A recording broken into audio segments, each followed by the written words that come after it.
sun came back again. They said, boy, you won't make it. The Most High said different. Why I said amen. Let's go. From the red clay roads where the lights play low, Lil Sean had faith even when the funds were low. Grandma sang hymns with a tear in her eye. Told him, baby, stay strong, the Most High gon' provide. Mama and stepdad holding on through the rain, turning life's hard pain into a lifelong game. He packed them dreams in a Navy duffel tight, but even in the ocean he still had to fight. Yeah, still had to fight. Yeah, he been down like Joe, the roads like down, hands up high, still thanking the Most High. On the young, he lost some years, but he gave them back tenfold. Grace on the grind, that's a story well told. Yeah, restored again. Can I get an amen? Restored again. By the grace of the Most High, amen.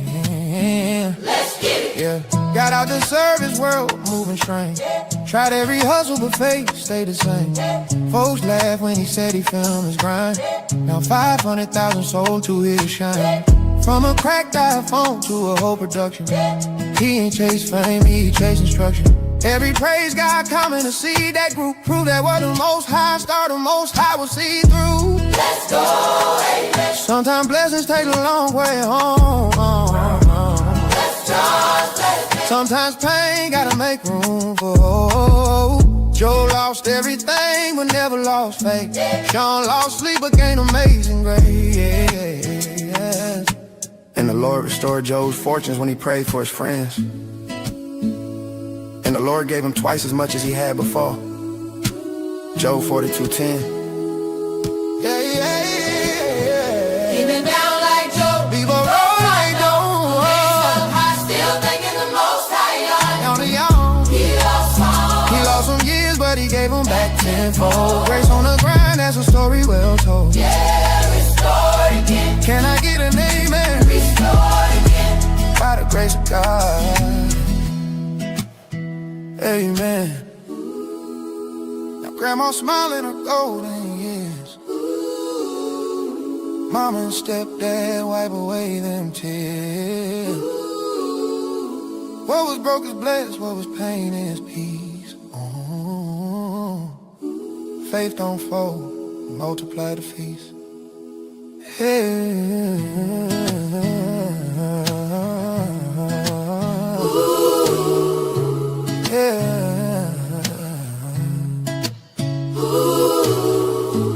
Yeah, restored again. Now that's a righteous perspective. Yeah, restored again. What's going on, everybody? Welcome back to ARP in the morning. I'm your brother Wiseman. I appreciate you guys pulling up this morning. Hope all is well with you guys, man. Grace and peace to each and every one of you guys. Hey, we're at the middle of the week. It's hump day. Happy Wednesday. Happy hump day to you guys. Hey, we got to talk about it, man. Election day was yesterday. And wow, Democrats pulled out a clean sweep across the board, man. You know, at least for the major elections out there. So we got to talk about it, man. We got to get into it. You know what's going on up in New York City. We obviously seen what happened down in Virginia, you know, the race up in New Jersey, you know, Mikey Sherrill. Yeah, interesting, man. Interesting times that we're living in, man. But I will say this, as you can see here on my t-shirt today, pray, don't worry. Pray, don't worry. Yesterday, you know, it was just talking about, you know, I was in Exodus yesterday, Exodus chapter 16. And, you know, yesterday we were just talking about, you know, continuing to put our faith in the Lord for provision. I had on my, you know, Yahweh Jireh, the Lord will provide hat yesterday. And I want to stay, you know, right there, you know, with that theme. One, the Lord will continue to provide for you as long as you continue to put your faith in him. But I'm also going to go right here and just let everybody know that, yeah, it may look bad. You know, there may be, you know, some things that just look strange and crazy. But let's just continue to put our faith in the Lord, man. Pray, do not worry. You're going to pray about it. Don't worry about it, man. Put it in God's hands. Let him handle that. All right. It's the easiest way to live a stress-free life. Seriously. Appreciate you guys pulling up, man. Hit that like button for me if you have not done so already. If you have not done so, hit that like button for me. Super chat, super thanks are greatly appreciated. And I appreciate everybody that has joined the ARP family, that is supporting what we're doing over here. I really appreciate you guys supporting the channel in that way. Thank you guys very much for doing so. Shout out to all my blues. Appreciate you guys pulling up and helping to keep things peaceful in the chat. Really, really appreciative of you guys. And right now it looks like we have, you know, a little over probably 170 plus people up in here. We should have over 170 likes. And if you could share the stream. There's some people that need to see and hear this information. So share the stream with them. I want to show some love to my folks in the chat before we get cranked up. Shout out to PK Krillin. Said he's just waiting before he clocks in. Shout out to you, PK Krillin. Go get that money. What up, Big Job Ford? How's it going this morning? Appreciate your brother. Said he's listening every now and then, you know, because I know he's busy. Shout out to you, Big Job Ford, though. Appreciate you. What's up, Hadassah? Appreciate you pulling up early this morning. You guys are a mess. What's up, Lori Addison? We got Ryan Stegall in the building. Appreciate you pulling up. And we got Sonny Wright. Appreciate you pulling up as well. Hunter always comes through with the Bible verse to help get this show started off properly. And today's verse is out of Psalms chapter 37, verse 16 and 17. It says, a little that a righteous man has is better than the riches of many wicked. For the arms of the wicked shall be broken, but the Lord upholds the righteous. Amen to that. Appreciate you, Hunter. Thank you very much, man. Shout out to Donald Lovejoy. Appreciate you pulling up. We got to Hunger in the building. Shout out to you. Appreciate you pulling up this morning. What up, C Cook? How you doing? Cool Ramon in the building. Shelby died in the building. Shout out to you. What up, Ayon? How you doing this morning? Hope all is well. Hope all is well with you. Appreciate you. Appreciate you. Appreciate you. Oh, snaps. Am I daggone streaming on the other channel as well? I need to stop that. Hold up a second here. Give me 1 second, guys. Let me see. No, we're good to go. Okay. Let's say what is going on here. What's up, Nelly? How you doing this morning? Appreciate you pulling up. What up, Angela Montgomery? How you doing this morning? Appreciate you pulling up. Yeah, don't be worried. You know, you're up there. You up there in New Jersey. You know what time it is up there. You know what time it is. What up, Toy Mafia? Appreciate you pulling up. What's up, Sky? How you doing this morning? Appreciate you pulling up. Junior Ray in the building. Shout out to you. Appreciate you pulling up this morning. Two Goose. Appreciate you pulling up. Appreciate you. We got Derek Baker in the building. Shout out to you. Appreciate you pulling up. Ed Maurer in the house. What's going on? Appreciate you pulling up this morning, brother Ed. What up, Kristen Knight? How you doing this morning? Appreciate you. Appreciate you.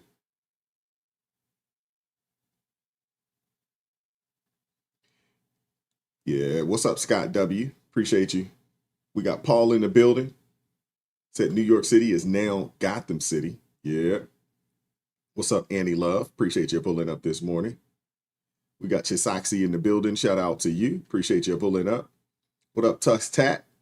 Appreciate you pulling up this morning. Marcy Richards in the building. Appreciate you. What up, Papa Dodd? How's it going this morning? Hey, Kenny Cooper, man, be safe out there on the road. I know you had seen that that your truck broke down, man. Be safe out there on the road.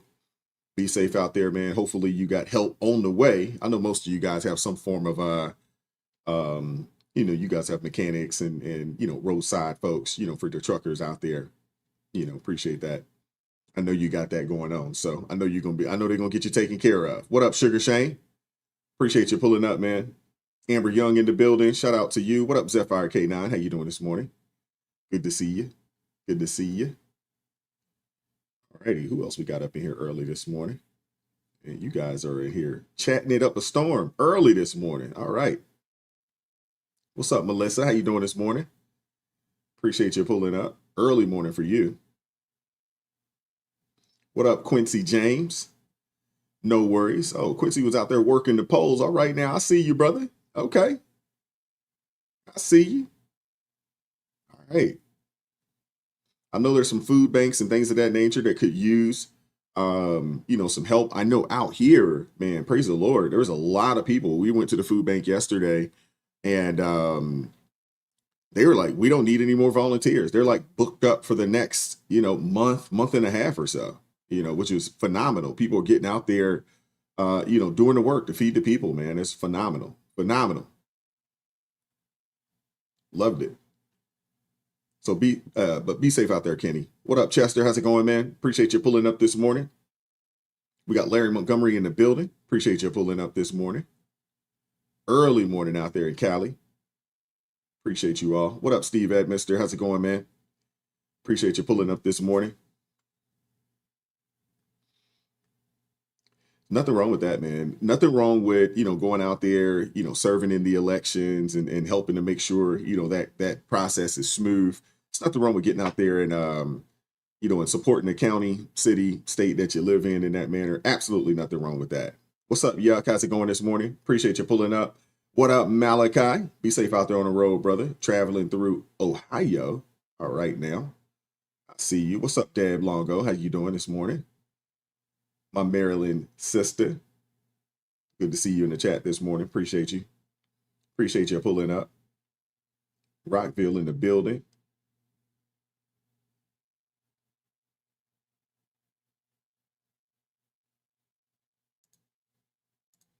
Shout out to the brother Malachi with the $2 super chat. Says, I haven't seen the results, but about to find out. Yeah, we're going to get into it here in a quick second. Shout out to Terry Twitty, God's child, with the $5 super sticker. Thank you very much. I appreciate you supporting the channel this morning. Thank you very much. I appreciate you guys, man. All right, we got Latrice in the building. Shout out to you. What's up, Sharon? How's it going this morning? Cool Beans, appreciate you pulling up this morning. We got Mike P in the building. Shout out to you. Appreciate you pulling up this morning. W. Joda in the building. Shout out to you. Appreciate you pulling up this morning. What's up, JJ O'Hara? How's it going? Appreciate you pulling up. All right, let's get ready to get things kicked off. Let's get ready to get things kicked off here. Hit the like button for me. If you haven't done so already, please remember to do so. Hit that like button for me. Hit that like button. Like I said, super chat, super thanks are greatly appreciated. Shout out to everybody that supported the channel via, you know, by buying your brother a coffee. That's greatly appreciated. Shout out to Eric Plummer supporting the channel via Cash App. Thank you very much as well. What's up, George? I understand the disappointment there. I understand it. We're going to get into it. Appreciate that. Appreciate that. Cool Bean said the DMV has to hold the L. You know what got her in there? It's pretty much she probably sweat majority of Northern Virginia, you know, for Spanberger there. What's up, Candace? How's it going this morning? It's good to see you.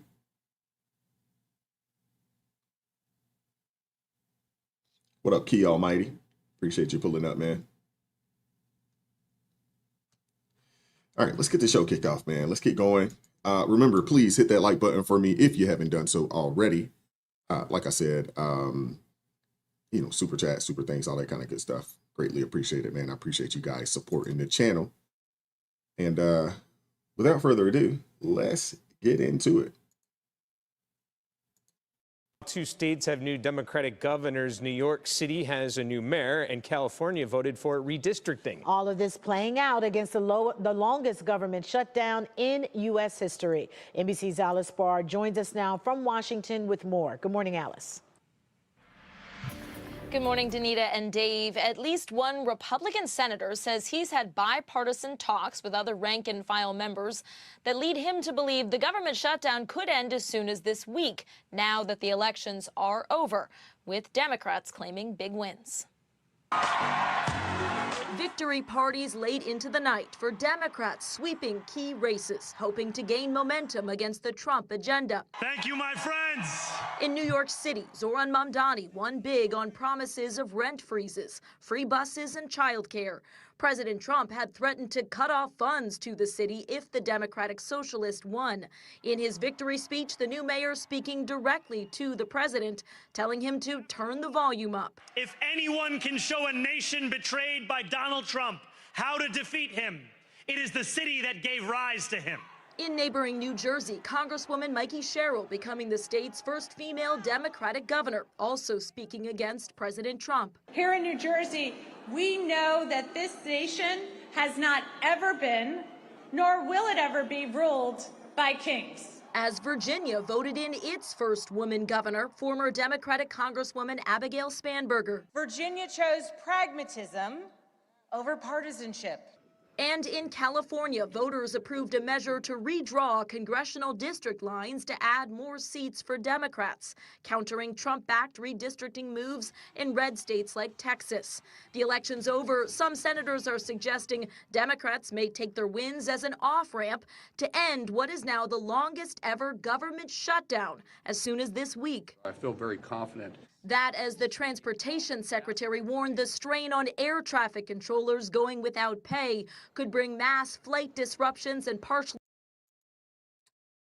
Alrighty, let's get into it. Before I do so, couple super chats I want to read here.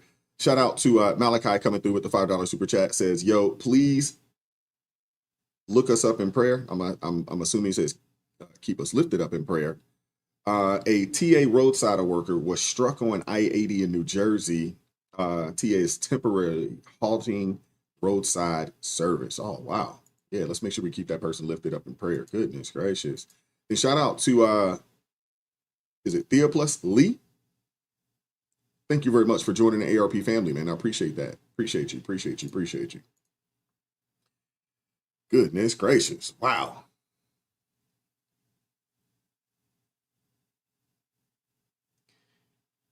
Yeah, Democrats won big last night, man.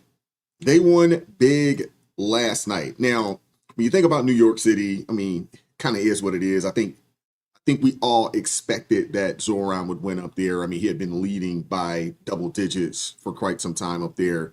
The surprise of the night for me, honestly, is the Virginia race. I thought for certain, I was almost for certain that Winston was going to win.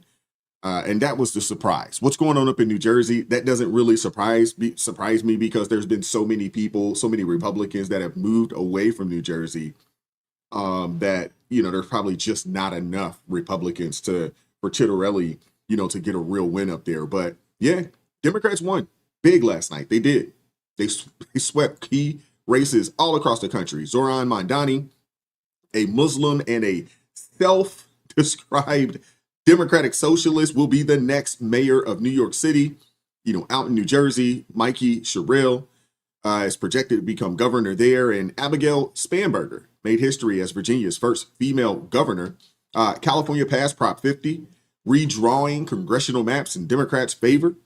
And Pennsylvania voters kept a 5-2 Democratic majority on the state's Supreme Court.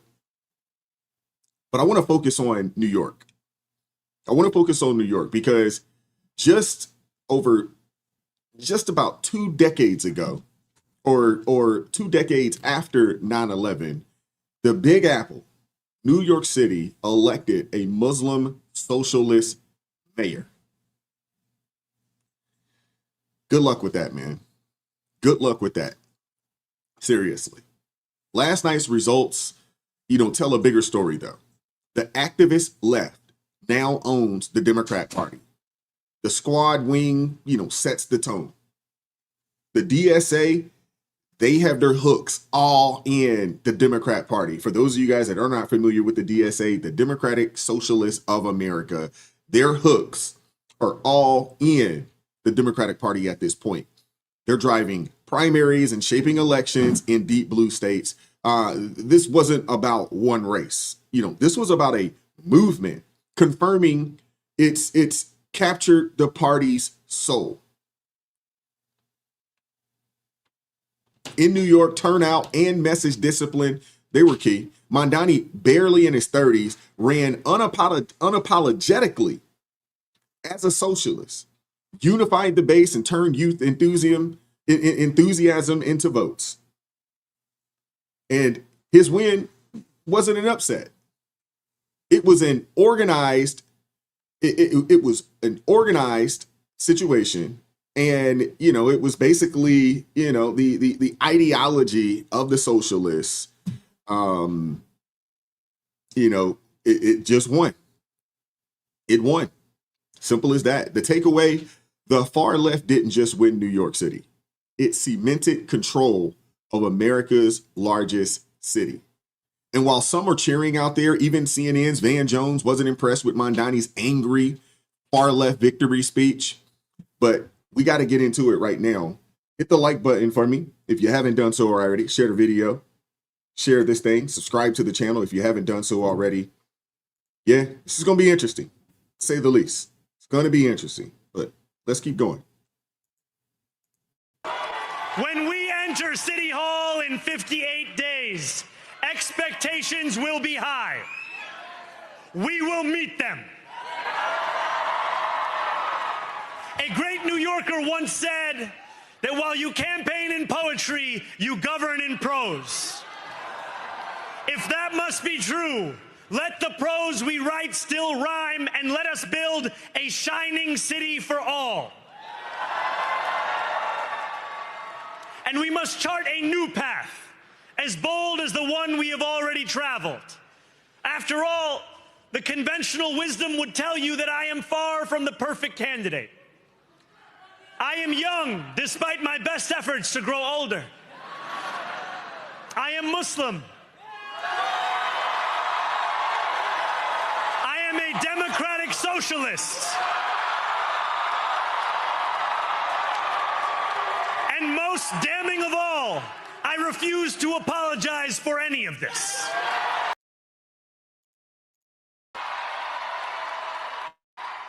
New York will remain a city of immigrants, a city built by immigrants, powered by immigrants, and as of tonight, led by an immigrant.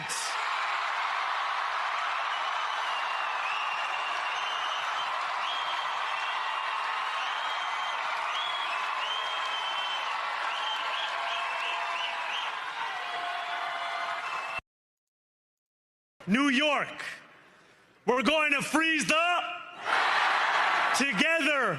New York, we're going to make buses fast and together. New York, we're going to deliver universal. Let the words we've spoken together, the dreams we've dreamt together, become the agenda we deliver together.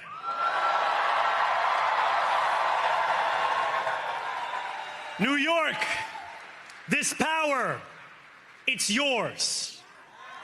This city belongs to you. Thank you.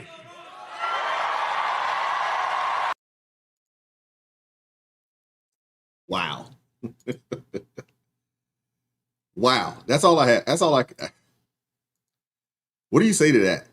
Seriously. Wow.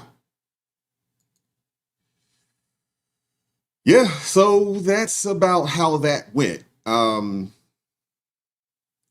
Let's see what Van Jones had to say about all of this.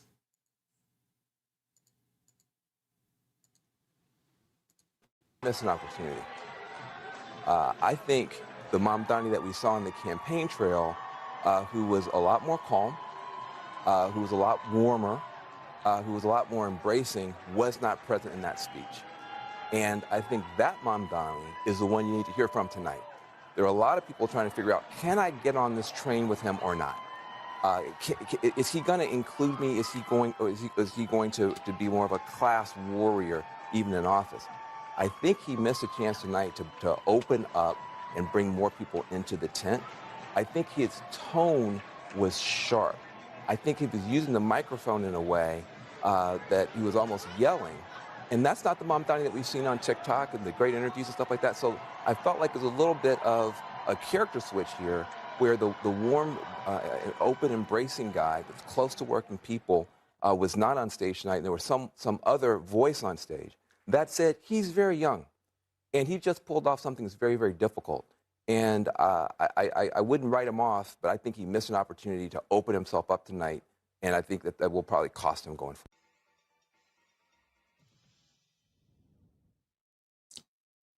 Yeah, I got to disagree with Van Jones here. I don't think this was a character switch. This is definitely not a character switch. This is Mamdani. A lot of us out here, we warned you exactly of who this individual is. You know, the fiery, intifada chanting activist didn't disappear. He just waited for his moment. Waited for his moment. Voters saw the videos. They did. They saw the videos. They knew the history. None of this should have been a surprise. Mamdani said what he needed to say to win.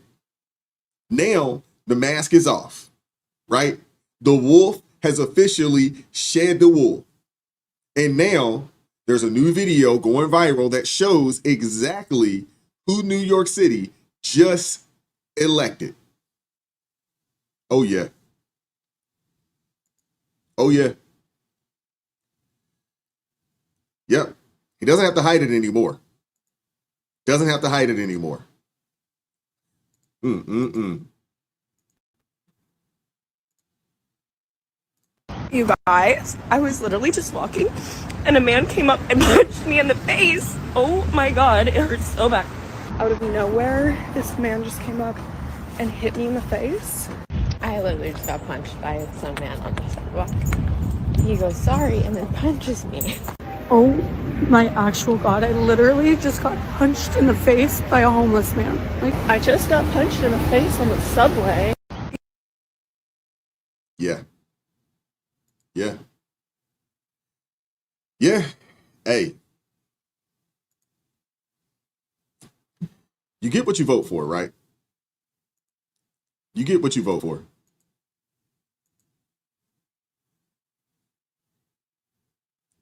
This is probably going to become the new normal there. You know, if you have family members, you got people up there. I mean, these are Americans up there in New York. Unfortunately, there's a lot of folks out there that voted for an individual. They did not know exactly what he stood for. But yay, you got to pray for these people. Pray for these people up in New York, because that right there could become the new normal. But as much as it pains me to say it, maybe people who voted for a third worlder, seeing the consequences of their vote, maybe that's the wake-up call that they need. And, I pray it doesn't get bad, but 50 Cent ripping this situation here with the meme that he posted last night. 50, founded, he says, rest in peace, New York, founded in 1624, died in 2025. Is this the new Democratic Party? Scott Jennings seems to think so. He definitely seems to think so. I wouldn't overread it. Virginia, in particular, has never been a great bellwether. I don't think a lot of folks had a lot of confidence in the Virginia campaign that was run on the Republican side. And New Jersey is New Jersey. So I would hesitate to overread it. I don't think the concerns you raised are illegitimate political strategy concerns. I think I just want to offer condolences to Chuck Schumer. Honestly, what I'm reading here in New York City is that AOC is going to be the next senator from New York after she gets done whooping his rear end in the 2028 Democratic primary. And for his Senate races in 2026, I see the energy in the Democratic Party tonight behind a socialist, and I see the energy in Virginia, Democrats looking the other way on a violent candidate for attorney general who says he wants to murder Republicans and their children. If you think you're getting rid of Graham Plattner in Maine now, think again. This is a terrible night for national Democratic image, given what is happening inside their party. Mamdani is an avowed socialist. It's not what people say that he is, it's what he says that he is. He's now the leader of their party. That's their energy, and Chuck Schumer's He's the leader of the Democratic Party? Let's swear. There is no. Who is the leader? Can someone tell me? He's a life raft for Republicans who have to go on TV and get their asses kicked. You own this. You own this now. You all own this now. We've had progressive mayors that I don't think anybody thought that de Blasio was. He's the best actor you all have, is he not? Listen, Mamdani. Come on.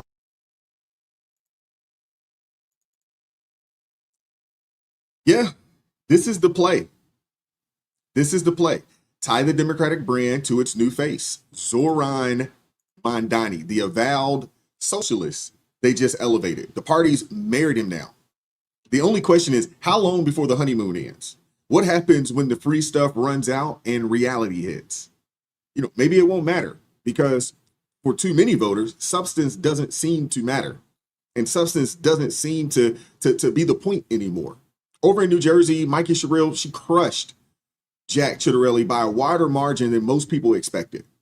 And sure, yes, we understand New Jersey is a blue state, but the size of the gap still stings. You know, it's what happens when Democrats are fired up, organized, and unified. In Virginia, Abigail Spanberger flipped the governor's mansion back to blue, powdered by a motivated left of center base. Government cuts, policy fights, and nonstop activism turned frustration into turnout. You know, it's not a 2026 preview. It's a snapshot of who showed up angry and ready. And the real shot came in Virginia's attorney general race, where Jason Miyares, lost to Jay Jones. I'm really surprised about that. A candidate haunted by a past of violent rhetoric. It's a reminder that right now, the Democratic machine isn't unbeatable, but it's definitely relentless. Definitely relentless. Sheesh. The people that voted for Jay Jones, I don't know how many people actually, stand and vote for, an attorney general. I'm not really sure. But the people that voted for that guy should be ashamed of themselves. Seriously. They really should.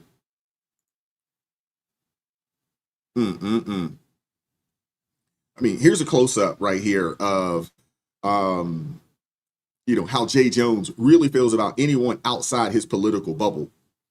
Polls showed voters found, his old messages disturbing, even disqualifying, but it didn't matter. The Democratic turnout and straight ticket voting drowned out the baggage. And when one side votes purely on team identity, scandals that would sink just about anyone barely make a ripple. So where does that leave Republicans at this point? And those rushing to call this, a verdict on Donald Trump. I would say, pause for a second, take a deep breath. These were local races in blue territory for the most part. We know Virginia has kind of flip-flopped back and forth when it comes to the governor race, for quite some time. The previous governor, Youngkin's a Republican, and typically, historically, whoever's been in office as in the White House, typically Virginia has voted the opposite. That's pretty much what they've been historically. But, Republicans, they are the party in power federally. So they're absorbing the blame for, every frustration in the country, fair or not. And most of Trump's policies, tariffs, immigration enforcement, the economic reset, they're all still in motion. A year until the midterms, is an eternity in politics, right? I mean, heck, it feels like the president's been in office already for 2 years. With this, much has been done, and it's how much, these people have, as much as we've discussed, what's going on right now in the White House and what's going on federally, right? But the real danger for conservatives isn't policy. It's misreading the moment.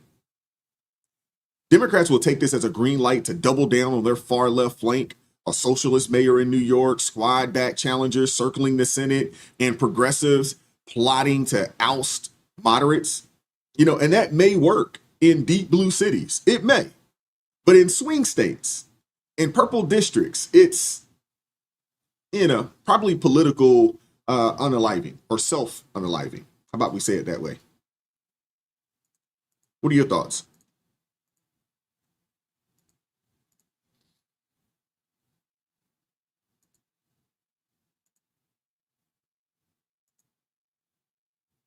Give me a second.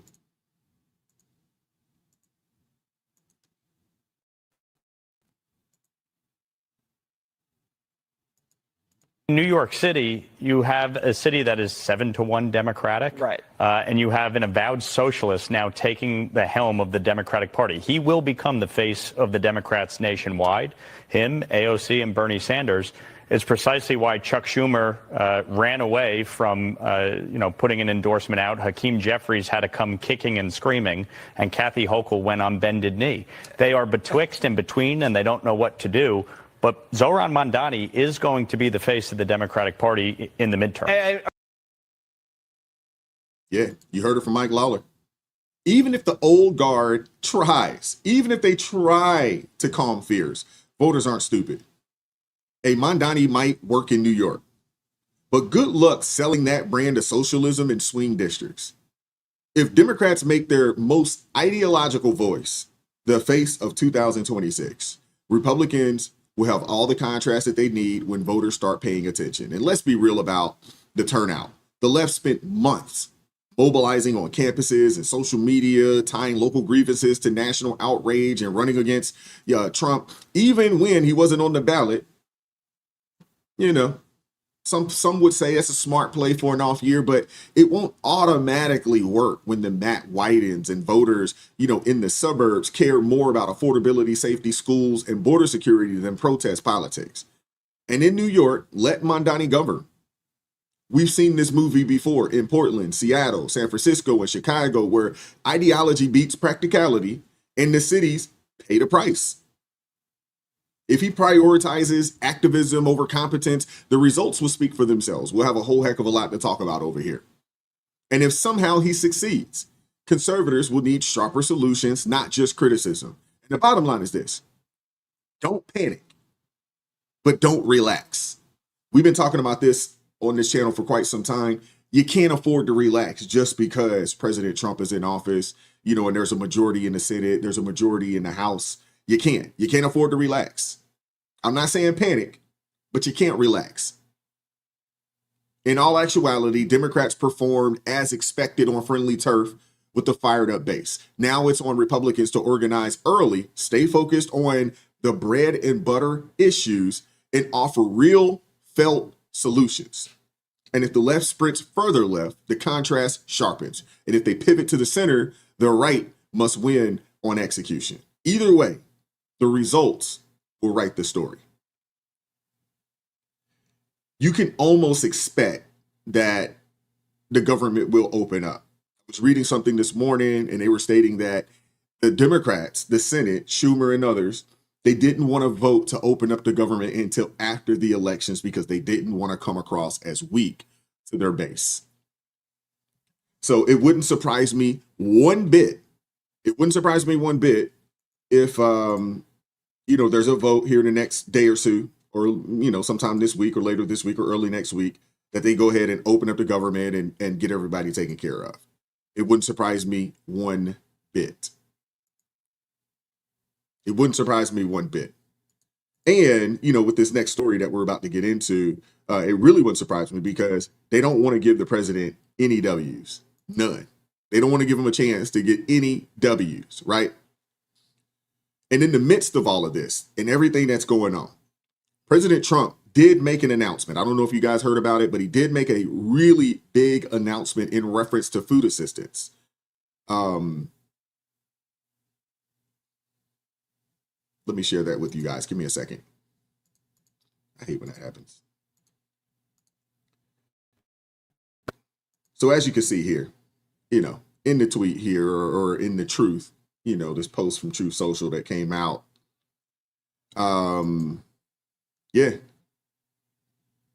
Basically, the president came out and said that he will not sign off on SNAP payments until Democrats vote to reopen the government.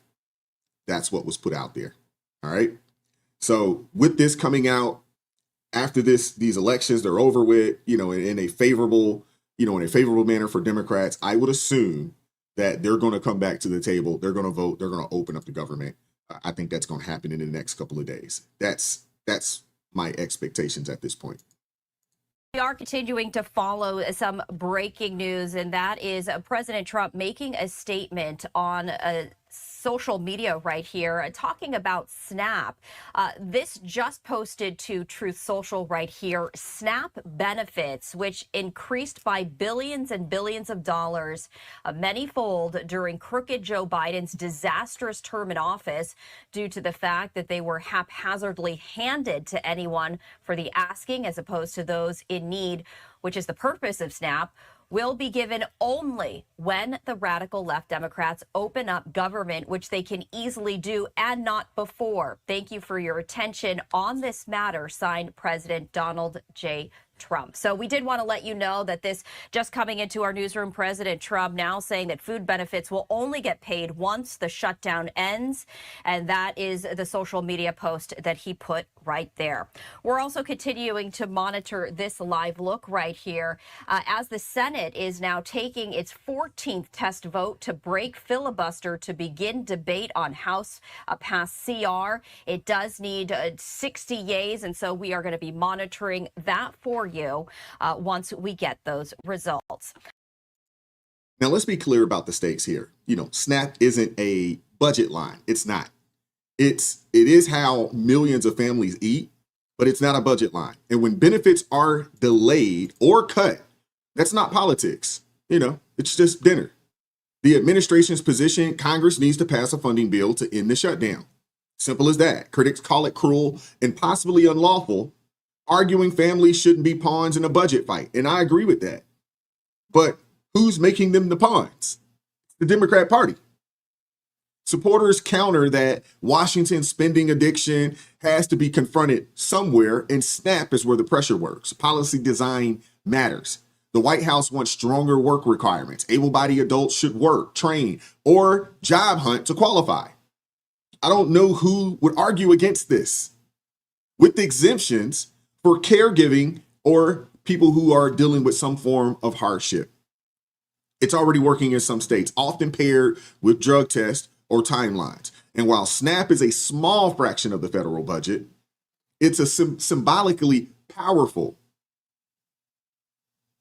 fraction of the actual budget itself. You know, people feel it every month. They do. And that's why it becomes leverage in shutdowns. And then there's the fraud. It's real and it's costly. Cracking down doesn't mean gutting the program. It just means enforcing ID checks, data sharing, and penalties for retailers and recipients who try to cheat the system or try to game the system. But the real flashpoint is eligibility. The administration's drawing a line. SNAP was never meant for non-citizens. They're holding firm until Congress funds the government and cleans up the rolls. Democrats call it heartless, but the White House calls it fair. We got to take care of our own. And the bottom line is this. This isn't just a budget standoff. It's a battle over priorities, responsibility, and who the safety net is really for. Can't get much more, simpler than that, right?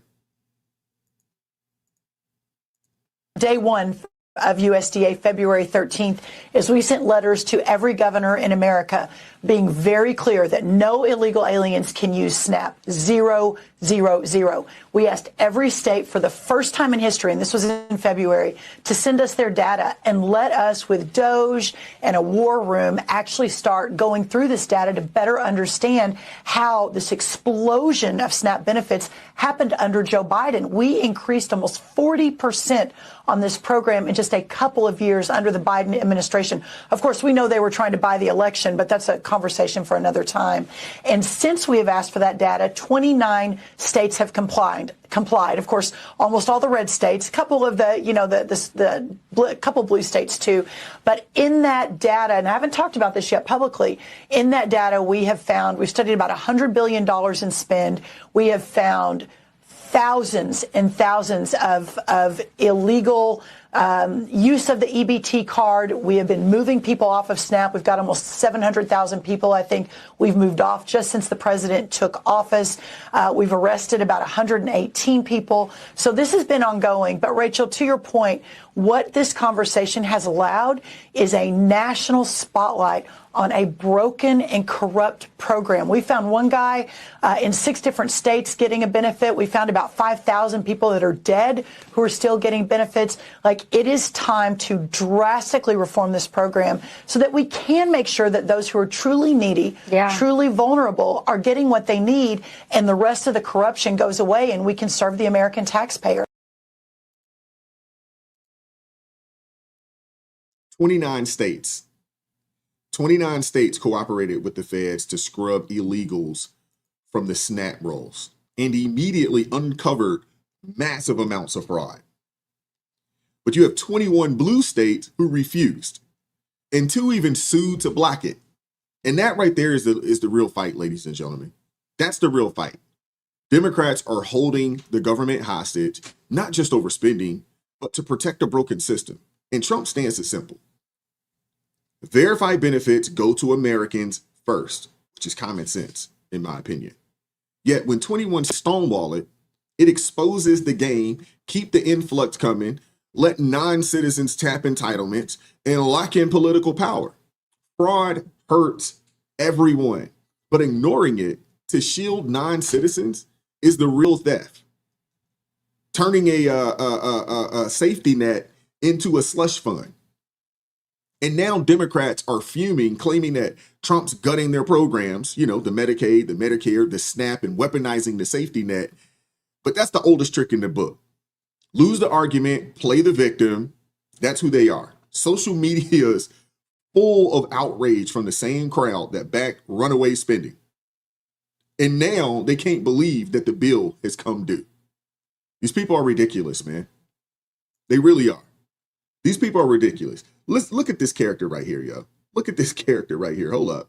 Let me make sure I got, okay, let me move that. So, I don't like Trump. He's taken everything I worked for. Medicaid, Medicare, SNAP. I paid on all that. I paid into it. I didn't used to work, but I only make $300 a week. I don't make $100,000 a year in his category. So I'm poor, so he says I'm lazy. That's not right. No, I understand. We all have our own opinion. You know, I'm on disability and stuff, because I can't work anymore. I'm messed up. My wife is too. We can't work. But he thinks we should. So, I think that's a good president. He's a pedophile. He rapes 12-year-old girls with Epstein. So, the president of pudding. Yes, So people like you like him. I don't understand. And you see the stuff on TV every day, all the problems that he's causing. Oops, sorry. He's not causing me any problems. Well, he's causing the whole country problems. Like I'm from Chicago, so Pritzker says he's killing 40 million people by taking away Medicaid. It's true. You gotta see what's going on. Live the shirt. Yeah. You're not a Trump lover, are you? I love myself. But you gotta love what you're getting from like Obama. I don't let none of that affect me, sir. Well, it affects me. I put myself in situations where I don't have to rely on anybody. Well, I can't work. I understand that. I don't want the stuff. I need it. Got you. I'm not greedy. I don't want it. I need it. And he's taking away what I need. It's not. He's ruining How are you it. paying for your vacation? Well, I got disability. I know. We save up money.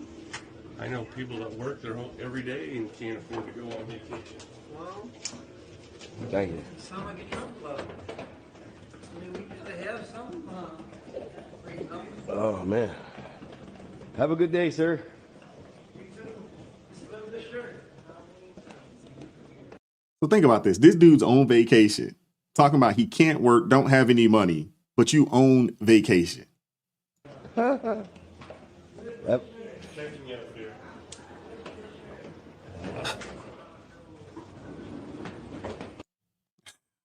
You can't make this stuff up, man. You can't make this stuff up, man. Seriously. Dude's on vacation talking about he need government assistance. Him and his wife can't work. They look like they walking just fine. They could at least be greeters at Walmart at minimum. They could at least be those people that dance, you know, with the headphones on and twirl a sign at minimum. They could at least do that, right?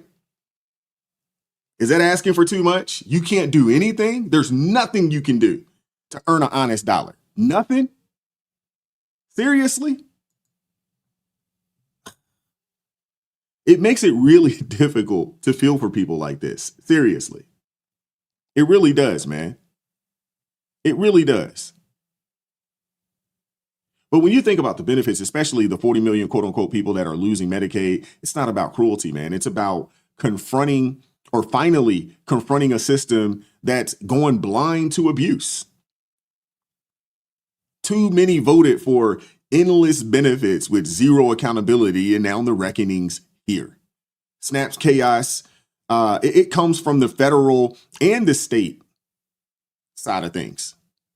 Washington funds it, states run it, and both dodge responsibility. That's what happens. The fix, I think the states, they got to have more skin in the game. There has to be some clear national guardrails, and if states want to expand the benefits, let them use the state money. If you want to pay for people that aren't supposed to be here, why are taxpayers across the country paying for certain states that, have a ton of illegal immigrants? Federal dollars, in my opinion, should come with citizenship checks, work, or training requirements. There's some time limits. There's some strict audits that ought to go along with that as well. Compassion and accountability aren't opposites, in my opinion. I think they're partners.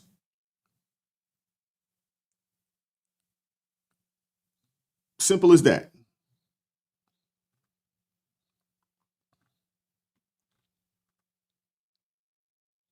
They got to start acting like adults, though, man. And to reopen the government, they need to start acting like adults. Extend SNAP at current levels temporarily. Pass the budget, then debate reform openly with hearings, data, and real votes. And if you want a safety net, don't defend the waste. And if you want compassion, embrace accountability. And if you truly want accountability, remember compassion costs a whole heck of a lot less than chaos. Seriously. Let me pull up Crystal here. Hopefully she's ready to go. We'll get her pulled up. What's up, Sister Crystal? How you doing today? Hey, Wise. Good morning. Good morning. Good morning. Yeah, appreciate you pulling up this morning. No problem. You got me in glasses mode, but it's cool. It's all cool. Good. It's all cool. Good. There's some brothers out there that love a woman that wears glasses. They love it. Oh, why? Makes you look, intelligent and all those good things, all those big words that people pay a lot of money to go learn in college. I love it. Thank you. What are your thoughts? What are your thoughts on the election up there in New York, man? What are your thoughts on this Mamdani situation? I know it's early, so I'm sure you haven't had an opportunity to speak to any of the family members up there, in New York. But what are your thoughts? I've spoken to friends already since last night. I haven't spoken to any of my family, but I did speak to my friends. And I told, because they didn't vote for him. And I was like, yeah, one of my friends, he was out there canvassing, trying to help educate people, flip the vote, the whole 9 yards. And I ended up telling him, I'm like, you did a great job, but now it's time for you to leave. It's time for you to get out of New York. I said, because it's about to get really bad. So I would suggest you get out of there. I know he's talked about moving to Florida. And I was like, yeah, you may need to do that. But what I found very interesting was the amount of Black people that voted for Mamdani. Because they're like, and they're sitting down here saying, y'all were trying to stop the brown and Black people. And I'm like, but Eric Adams is Black. I'm so confused. Like, y'all acting like this was a race thing. And they're celebrating this. And I'm like, y'all have no idea what y'all signed up for. And they have the audacity to be online talking about all you people that was against Mamdani, get out the city now. We don't want y'all. We don't want you. And I'm like, and I was on troll mode last night. I'm not gonna lie, I was on troll mode. So I was on people's posts. I was like, you're absolutely right. They should leave New York. And each one of you that voted for Mamdani, please understand, all of our states are full. We will not welcome you when things go bad. Do not even look at any one of our states. We're all full. You live in New York City with the decision that you decided to make, because that's what y'all wanted. So y'all have them. And clearly y'all do. I love the post that everybody was putting up because it was very true. New York City said, we will never forget on 9/11. Yo, they forgot. And they forgot. Yeah. Oh, they forgot. They forgot big time. So I'm very disappointed in New York, but I also feel sometimes, you know, in the spiritual realm, people have to hit rock bottom before they realize the truth. And I think this is going to be New York City's rock bottom. Did you see the thing that 50 Cent put up? Mm-hmm. I love 50 Cent's post. I love the time how he says it's done. It is done. New York is done the way we know it. And I just feel bad for those who can't get out of New York. Yeah. Well, the crazy thing is that New York City over the past, I think it's 5 years, they've lost 300 businesses already. This is before Mamdani. They lost 300 businesses. They've lost upwards of, we'll say on the low end, $25 billion in tax revenue. Gone. Mm-hmm. Mm-hmm. Yes. This dude wants to raise the corporate tax from, I think it's 7.2% to match what it is in New Jersey at 11.4% on the corporate tax. Whatever other companies that are remaining in New York right now, I believe that they are going to be up out of there pretty quickly. It's not sustainable. Yes, they will. I can't think of the Fortune 500 companies that are in New Jersey currently. I know a lot of them, they've already moved because the taxes are just too crazy up there. But when you hear this, it is just like, do y'all not understand what's about to happen? They're about to lose more tax revenue. They're about to lose more jobs and more businesses. Yeah, I 100% agree with you. I feel like my mom was just saying this. She was like, they're all excited about what Mamdani said he's going to do to the rich and the businesses and stuff like that. And the poor folks, because you saw people that were the working class, the poor folks. I saw interviews that Nick Shirley was doing with some of them in New York, and they're like, we can't wait because he's going to stick it to the rich, but the rich is going to leave. Yeah. And the businesses are going to leave. And then y'all thought y'all were poor now. Y'all going to see what poor is when they leave. When you can't afford to do anything, or you're going to see what poor is when you realize that his idea about freezing rent and landlords saying, you know what, it's not worth fixing your stuff. It's not worth it. I'm not fixing anything. And now everybody's living in a slump. I don't know what people are going to say. They're going to be crying, holding their heads crying. But again, God sometimes allows people to have what they wanted. And this is exactly what New York wanted. And the thing is, I heard you say about them doing this in New York. And the reason why they did it in New York is because New York is like the Mecca. Everybody knows New York. So if their community could take down New York, then they feel like it take every other state down. I honestly feel like that was their thing. If they could take New York down, they could take down every other in their mind. Now they don't understand how the people in the South work. People in the South ain't playing that game. You ain't coming here doing that foolishness. You keep that up there with all their blue ridiculousness. Don't bring that down here. But I think that was their goal, like New York was their test market to see what they can get away with. And I mean, Wise, it was a psyop. The Democrats purposely shut off SNAP benefits to get people hungry and emotional so that they can go to the polls and say, yep, it's Trump who did it. Trump who did it. So they're going to vote for everything Democrat. And the thing is, they're going to flip. I'm with you. They're going to say, you know what? We're ready to make a deal now. Now that the election is over, we're ready to make a deal. Mm-hmm. And so they're going to open everything back up. And people are going to be like, yes, we got somebody that's going to stand up to Trump and so on and so forth. And I think this is when they're going to learn the decision that they made was not a good decision. So I feel bad. I agree with that. Yeah, I agree. I don't know if I feel bad.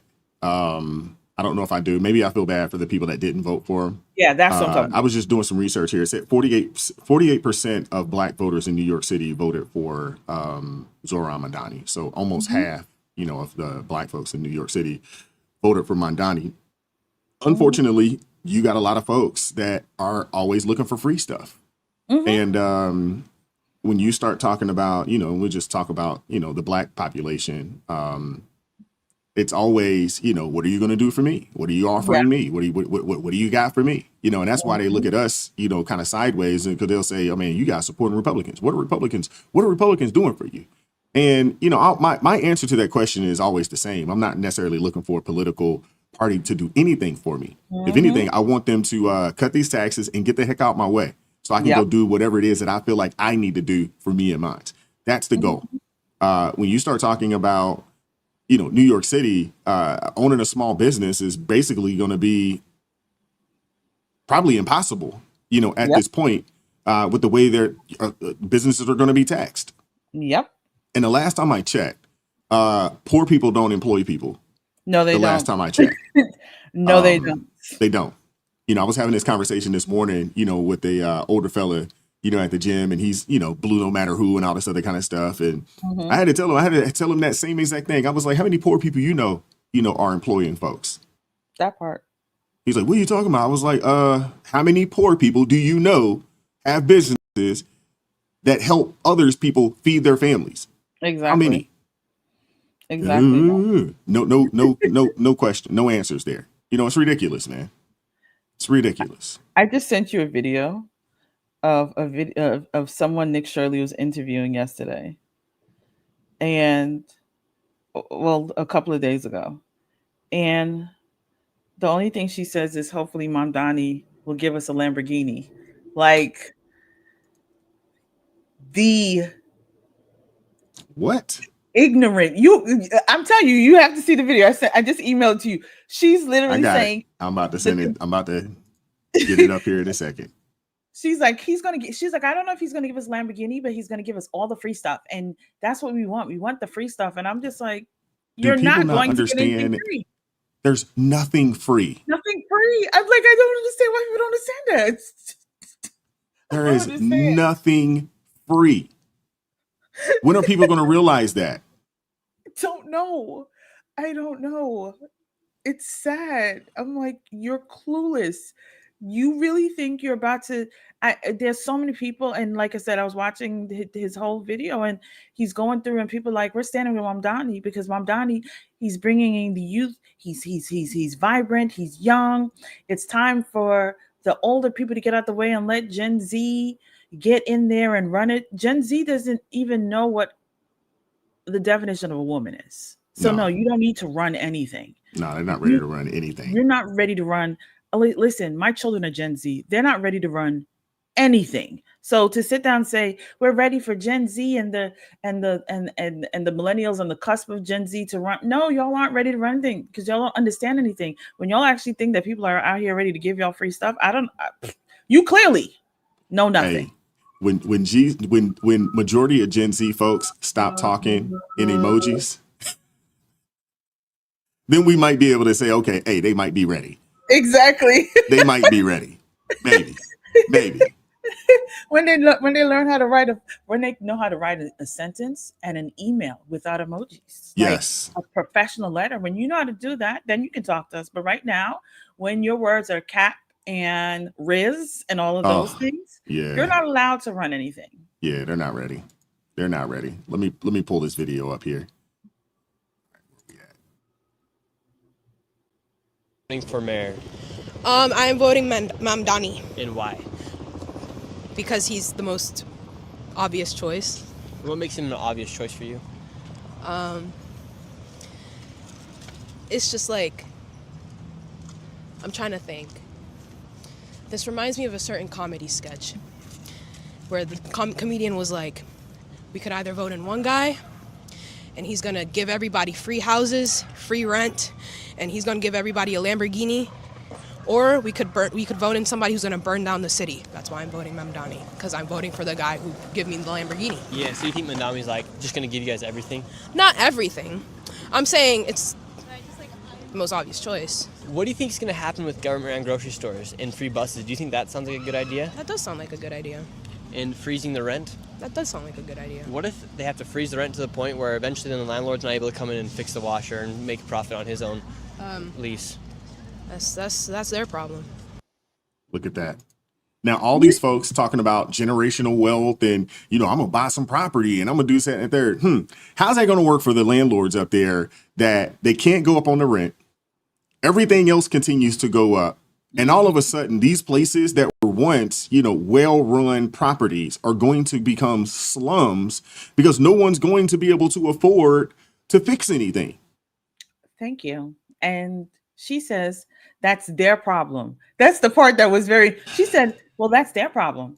Their problem? No, that would be your problem. I said this last night. No man is an island. And I feel like people seem to not understand no man is an island. When you think the landlords, well, that's going to be their business. No, then the stuff that's in your apartment won't get fixed. And then you'll be sitting here crying because you're like, well, they're not fixing anything. They're not fixing anything. They don't care. And your places are going to run down.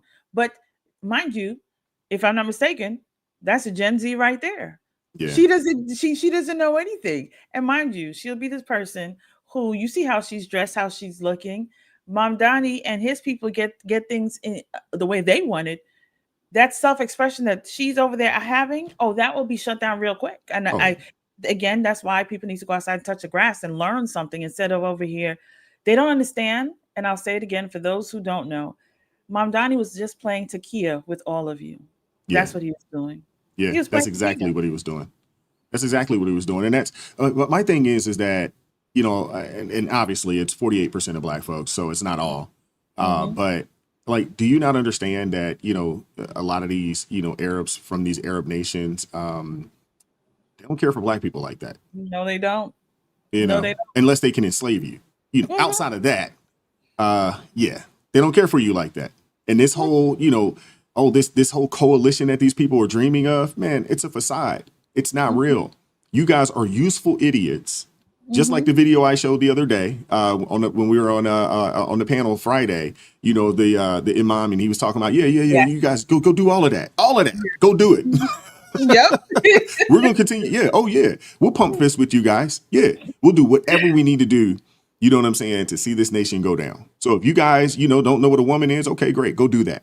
If you think, letting a dude, cut his junk off is great. Yeah. Go do that. Go do that. Yeah. Y'all go get busy doing all of this foolery. I agree. I was watching like I said, I was watching that whole video of Nick, and there was a man that came up and he said that it's bittersweet. And he says not sweet like he's enjoying this. He doesn't enjoy it. But it'll be real interesting because he said white liberal women were at the forefront of trying to get Mamdani in office. And he said it will be very interesting when Mamdani decides to defund the police and these women are trying to catch a train. And now, just like in the UK, allegedly, I'll just say allegedly for social media purposes, women who are not Muslim are being essayed a lot, and no police officers are helping them. He said it'll be very interesting to see how these same white liberal women that were running at the front of the line to vote Mamdani in, how when that starts happening in New York, how will they react then? Because they're the ones that were fighting to make sure that Mamdani gets into office. And now, where's your protection? You don't want the police. If somebody robs your house, who are you calling? If somebody has you hemmed up in the train station where there would be usually there was cops there. Now what's going to happen when there's no cops there and a lot of these men, you're an infidel to them and they have the right to do what they want to you. Whatever they want to. What are you going to say? What are you going to say at that point? But this is, again, sometimes people have to feel the weight of their decisions. And that is what people are going to feel across the board. Mm-hmm. Well, I've said this on this channel. The Towels are some of the worst people in our country. These are some very wicked individuals. They are, in my opinion, they are the worst. And then behind them, I would go the Towels, and then right behind them, I would go the fake Christian Democrats. They would be right behind them. Like it's a close second. Yes, I agree with you. It's a close second, and we got to call them the fake Christian Democrats, the fake Christian, fake Christians, real Democrats. that they're a close second, you know, as some of the, you know, most wicked and diabolical people in this country. These people are awful, man. They're awful. I was going to say, when you get a chance, check out X, the amount of Black people that are celebrating Mamdani and celebrating idiots. Celebrating Spamberger. If you see the amount of them that are celebrating it, and I'm like, it doesn't surprise me. Y'all look clueless. Yeah, they look foolish, you know, but they are the useful idiots, and they don't even know it. Mm-hmm. They don't even know it. And at this point now, I need people to like really, really wake up at this point and get a real understanding that this thing ain't about race no more. Nope. Barack Obama came and chastised y'all and told y'all got to go support this Black woman. Mm-hmm. And then turned around the following year, not even a full year, and turned around and said, "Hey, y'all got to go and support this Democrat woman." Mm-hmm. So let's stop the whole, oh, it's the Black thing. Stop all that. It ain't about that. Mm-hmm. It's not even about it. It's no, you want folks on that Democrat plantation. Simple as that. Let's stop it. If this isn't a race thing no more, if you have not opened your eyes to see that this ain't about Black or white or whatever, it ain't about that no more. No, it's not. And to be honest with you, it hasn't been about that in quite some time. But this right here, they're actually not even hiding it anymore. They are over in your face, letting you know, like, hey, y'all gonna get on board with whatever we tell you to get on board with. Simple as that. Modern day slavery. And they don't even realize it. Don't even understand it. They don't even realize they're now modern day slavery. Listen, I'm gonna say this on your show, Wise. We don't want y'all, those who voted for Mamdani. You can stay in the north, stay up there. Those who did not put Jack Citarelli in office, you can stay up north and deal with it. Those in Virginia, you can stay with y'all are not welcome down here. We do not need you bringing your bad habits down here. We want you to live with your decisions because that's what you should do. Enjoy that life that you chose. Mm-hmm. You notice they even made I did send you this last Friday. Remember I showed you the amount of Muslims that were running for office? Oh man, they're all over the place. They're all over the place. You see now Mamdani, and they just put the Attorney General in Virginia is now Muslim. I don't know if you realize that. Jay Jones is Muslim? No. Not the Attorney General. I'm sorry. The Lieutenant Governor in Virginia is now Muslim. No. They voted in a Muslim lieutenant governor. I saw it was on Fox last night. They were saying, welcome the new, was it Fox or one of them? And she's Muslim. Yeah. So they listen. There's two things I want to say, Wise. I blame, of course, the low information voters on the Democrat side. But I blame the right too for this. I blame them. And the reason why I blame the people on the right is because y'all got distracted. The Conservative Party got very distracted because the Conservative Party is so fractured right now as they fight amongst each other about, let's see, Israel, Charlie Kirk's killer, all the different, they're literally fighting each other. Candace Owens made a post yesterday saying no one should go vote unless they finally let us know who Charlie Kirk's real killer is. And so many people under her post said, we agree, we will not vote until we know the truth.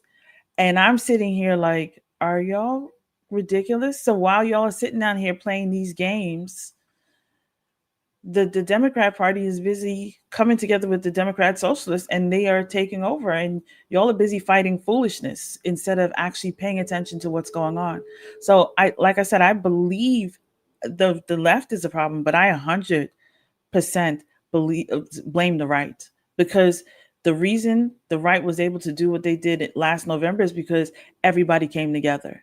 But somehow or the other, y'all allow distractions to come in, and the distraction caused this mess. So that is why New York has Mamdani. That is why Winston Earl Sayers didn't get in. That is why Jay Jones is now in office, even after he showed that he's a sociopath. It's the right's fault. Y'all decided to be distracted. And when we're divided, we cannot do anything. So that's that. Yeah. I mean, when you look at the major races anyway, I mean, New York City is what it is, right? There wasn't a legit Republican candidate. There probably hasn't been a legit Republican candidate to run for mayor in New York City in quite some time at this point. When you look at New Jersey, it's been a liberal stronghold for quite some time, and Virginia has been purple. It's kind of the governor's race is kind of flip-flop back and forth. But people got to understand that Northern Virginia pretty much runs the state. Northern Virginia is essentially the Chicago, the Atlanta. Well, although Atlanta doesn't have as much control, over Georgia as some people would think. Yeah. But when you look at Northern Virginia, and there's a lot of money in Northern Virginia because, it's that DMV area right outside of DC. There's a lot of money up there, and there's a lot of liberals, up there, in that market. So, so I don't want to put this as a full-fledged, referendum on the right just yet. But it does, especially in Virginia, when the NAACP jumps out there and endorses Spanberger, but then will tell you, that, hey, white supremacy is still alive and well. I mean, it's such an oxymoron, right? It is. It's just so crazy, when you think about that. And it just goes to show you that, it's not what you think. It's not what it seems, and it's not what they're telling you. And we've been on this. I think we've been on this for quite some time. That at this point now, it's really about, those who are on the side, and trying to stand, in lockstep, with, what the word says, and those that don't. Simple as that. I think that's really where we are, at this point. There was a lot of Black folks that were upset, with Winsome. One, because she is Jamaican. Two, because she was, against reparations. But Spanberger hadn't even mentioned reparations either. But Black folks continue to go out there and vote for her in droves, which is insane to me. It's really crazy. But it is what it is. And we'll get a chance to kind of see, what's going on in Virginia. This lady doesn't know what a woman is. All the trans rights and all that other kind of stuff is going to, be in full effect in the Commonwealth of Virginia. And they've already had some issues that they've tried to sweep up under the rug, especially up in Northern Virginia. They've already had some issues out there. And hey, elections have consequences. You would assume that, the taxes and things of that nature are going to go up. Amazon built their headquarters there during Youngkin's in Virginia. Their second headquarters number 2 is in Virginia. It's in Arlington. And I'm interested to see what's going to happen, because I would assume that they're going to raise those taxes, down there. How long will Amazon say, hey, we're going to stay here? When that happens, it's going to be interesting. I think a lot of states in the South are really trying to, I guess it's almost like they saw the writing on the wall, because they're really trying to make their area, their states more appealing to the businesses, the companies, to make their way down here. And I can see, honestly, a lot of businesses leaving these areas, because when people really don't understand business, taxes, and all these other things, they don't understand. They keep playing with these businesses. These businesses will leave your state. And when they leave your state, that means jobs are leaving, and people aren't going to be the same way that people think that they're going to be making money. They're not going to be making money because they feel like, oh, they're going to tax them. And we're going to be able to sit pretty like the man you just showed in a hotel on vacation. They really feel like they're just going to sit here and collect checks and do nothing. But honestly, it is going to be so hard for these people.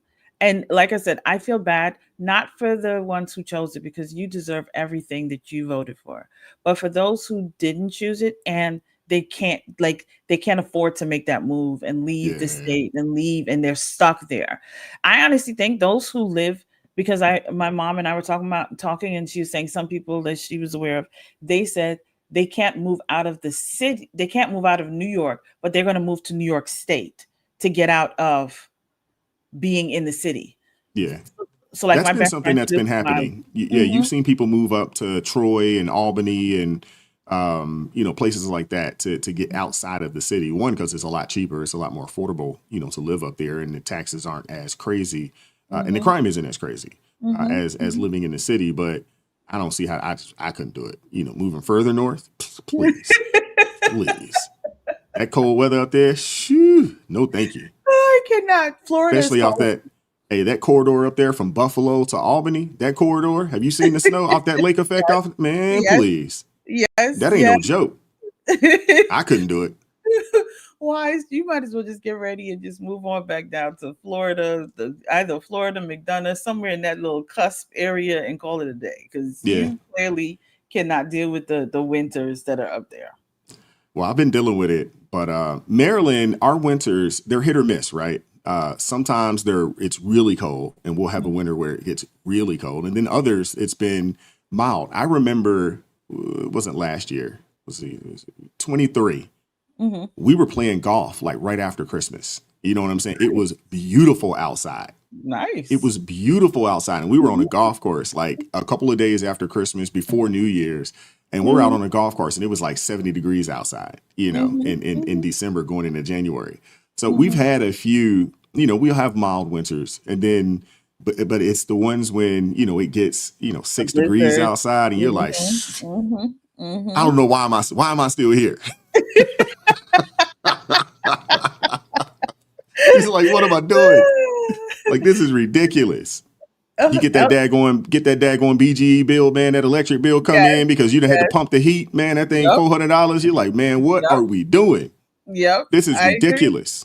I agree. Man. Oh, I was going to say, I agree with that one state that says, like the teachers that come into from any of these, like New York's or the Californias, they have to take a test to be able to come in. I honestly feel like anybody that's coming into any of these states from up north, they have to relinquish they have to know what the definition of a woman is. They have to understand they can't come into our states with their woke ideology. We don't want them. So they need to pass the test or something, like a test, something they got to pass to be able to come into to these states. That's what I think. You get no pushback from me on that. None whatsoever. LJ said that we are both moving to Texas. I just want you to know. She just said she came in here just in time to let you and I both know that we're moving to Texas. Texas is a long ways away. And it gets really hot there. Really hot. Yes. It gets very, very, very hot. Very hot. I don't know how LJ does that. Not me. Well, I mean, if you're born and raised there, you don't know nothing. You don't know nothing else. Although LJ, unfortunately, I think she did serve in the Army, I believe, if I'm not mistaken. So she probably got out of there for a little bit, but Didn't make sense. But Texas, the people, phenomenal. Great people in Texas. Yes, they are. I've been to Texas a multitude of times. I actually used to go almost every summer because my grandmother lived in the Dallas-Fort Worth area. She lived out in Arlington, and I used to go there almost every summer to hang out. And the people are phenomenal out there. They are. Really good people. The barbecue's great. You can't go wrong with the food's great. The barbecue is phenomenal. And there's some really good people out there in the state of Texas. I have nothing negative to say about the people. But I'm telling you, boy, you go out there in June, July, smoking outside. They got that heat advisory. Don't go outside between this time and that time. So Hotlanta has nothing on Texas. No. Okay.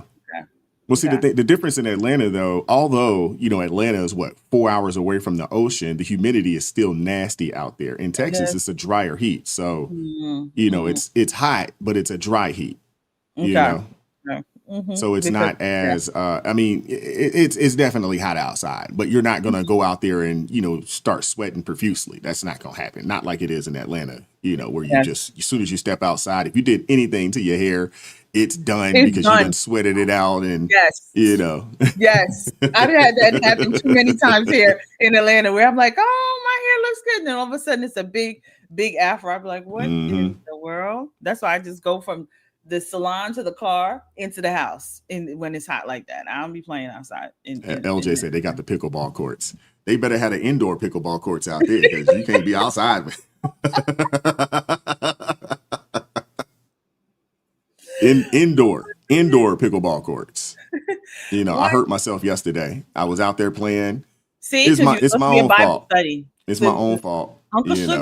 Uncle Shug said you should have been in Bible study. He was saying that last night. So that's why you lucky he ain't in here. He was like, that's why you got hurt, because you wasn't at Bible study.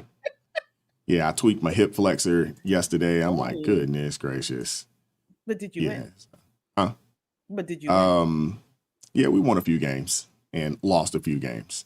But, I mean, if you hurt yourself and you won, then it was worth it. If you hurt yourself and you lost, then it sucks to get hurt, though. It sucks. It does, especially at our age. Had to ice up. You know. Mm-hmm. Put the tiger bomb on. Break out the tiger bomb.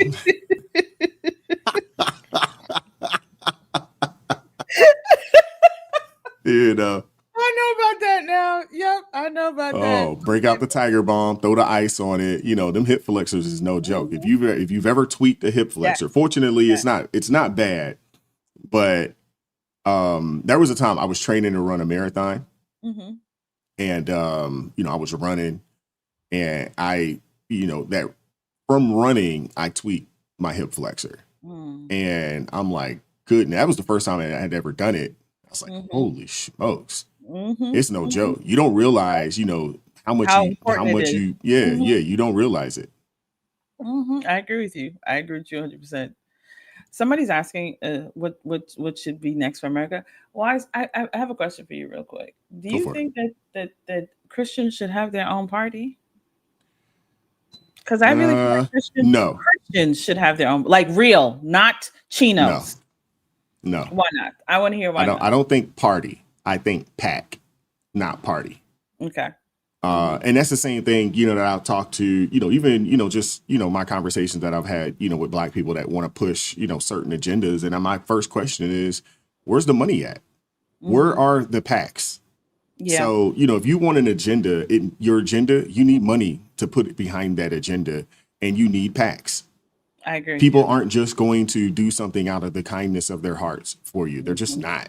You know what I'm saying? So, you know, if you start to create these PACs, or you start to create, you know, what they call the super PACs, then you can start putting money into these PACs, and then you can start funding the candidates that will push the agenda that you want pushed.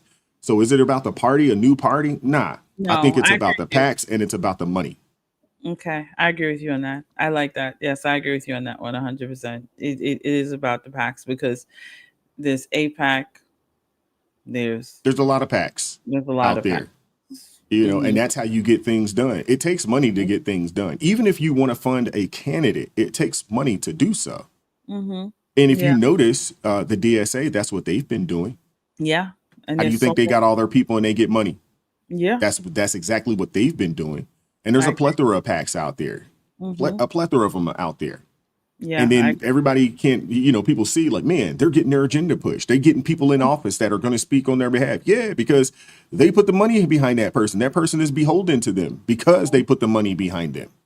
I agree. So, no, I don't think it's about the party. I think it's about the PACs. Okay. I think in this country, if you want anything done, you're going to need PACs. You're going to need to put your money where your mouth is. Seriously. Yeah, I agree. No one's doing anything out of the kindness of their hearts. You know, if you want anything done, put your money where your mouth is. Okay. I agree with you on that one, because I see that across the board. The alphabet community have their own PAC. And honestly, you should, as I was going through yesterday, well, I went through it throughout the time, but especially yesterday, because I was writing a list of all the people that I had already said that I was going to vote for here in Atlanta. And I was going through, and then I went through their social medias. Listen, I'm going to be private eye. I'm going to be Nancy Drew when it comes to who I'm voting for. So I'm going through, and the amount of them that had DSA that was backing them, and I forgot what the name of the backing is, but for the alphabet community, the amount of them that had that backing, I was just like, whoa. And again, it's so quiet. Unless you go to certain spots, you don't see who is backing them. And so I was able to make a list of all the people that I was going to vote for here in Atlanta who was not backed by DSA. Yeah, any of these different PACs that are out there and Yeah. groups. Well, and that's the thing, and that's how you know if a movement or people are serious or not. Go look for their PAC. I agree. If they don't have a PAC, they're just talking. They're not really serious about doing anything. So if you really want to know if somebody's, an agenda that they want pushed, go find the PAC. Show me the PAC, and let's see who's putting the money in that PAC. I agree. But I keep telling people DSA, honestly, wise DSA is a parasite. They're here to suck the living daylights out of the Democratic Party. The Democrats don't even realize that. So no. Well, but it also, unfortunately, a large majority of the people that do vote Democrat, they don't even know. They don't know, what they're supporting. They have no idea. These are the useful idiots. These are majority of your low IQ voters, just like the lady saying, hey, I hope it gives me a Lambo. Yeah, these are the useful idiots out there. And they're used for their votes so that others can push their agenda. I agree. Simple as that. So everybody just needs to do their research. You got to make sure, even when you're voting in these elections, these local elections, research everybody. Anybody who's going for city council or any of these, the school board, and they have, honestly, if you see DSA attached to it, you better vote for somebody else. That's really it. That's how when you see the alphabet community backing and the DSA, you got to run for the hills when it comes to that. Yeah. Well, people got to understand is like, man, they're supporting this and they're supporting that. Yeah, that's because those people, they put a PAC together and they put some money together and said, hey, we're going to put you in office, but you're going to push what we want you to push.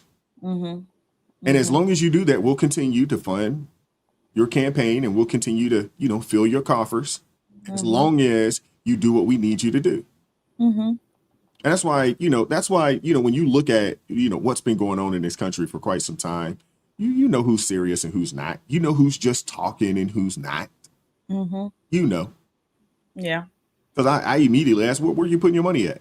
That's true. What candidate are you supporting? Financially. I'm not talking about just talking on the internet. I'm talking about financially. What candidate are you putting money behind? I agree with you. Because if you're not talking about that, not you ain't even in the political process. You're not even there. You ain't even in this conversation, so you might as well leave. Yes, I agree with you. Seriously. Well, that's where we are today, and now either I get out of Georgia before they decide to vote this Palestinian woman in office. You think that's gonna happen? Do you think that's gonna happen? Honestly, Wise, I don't know. And I say that I don't know because these people are crazy. Yeah, there are a lot of towels here in Georgia. That's in the Atlanta area, but you got to understand that the remainder of the state is pretty red. The remainder of the state is pretty daggone red once you get outside of the city. Once you get out and away from 285, the further you get away from 285, it gets pretty red until you get out to Augusta. Augusta's fairly blue. But then outside of that, once you get away from that, that's how Kemp has been able to win. And that's how, the state of Georgia has been able to, have a Republican, governor for quite some time. And if they were really that strong, Stacey Adams would have won, the last time around. She would have won. Yeah, especially with the amount of money they brought Oprah out for her. You know what I'm saying? And she still couldn't win. So, that's a positive sign for the state of Georgia. But I see they're putting a lot of money behind her because she did this new one every 5 seconds. I'm like seeing her everywhere. I'm like, oh my goodness. No, you're not gonna convince us. And she's like, I'm as Georgia as the rest of you. I'm like, no, you're not. No, you're not. No, ma'am. She might be, you know what I'm saying? Because there's a lot of transplants, you know what I'm saying, especially in that Atlanta area. That is most of the people true. that you're gonna meet from there is not from there originally. That is very true. It's very hard to meet somebody. When I meet somebody who said, no, I was born and raised here. I'm like, really? That's a thing? That's rare. Yeah, that is rare. Now, my little brother, he's one of them. Born and raised, in Georgia. He actually was the CAD Medical Center. He was born out there, way back when. So he's born and raised. He's the only one, of our clan that is born and raised. The rest of us, we're from Tennessee. But You know, one of my really good friends, who's police down there, he's born and raised, you know, in Atlanta. But his parents moved there from South Georgia. Okay. So they're not like, his parents aren't from there, but they moved there from South Georgia.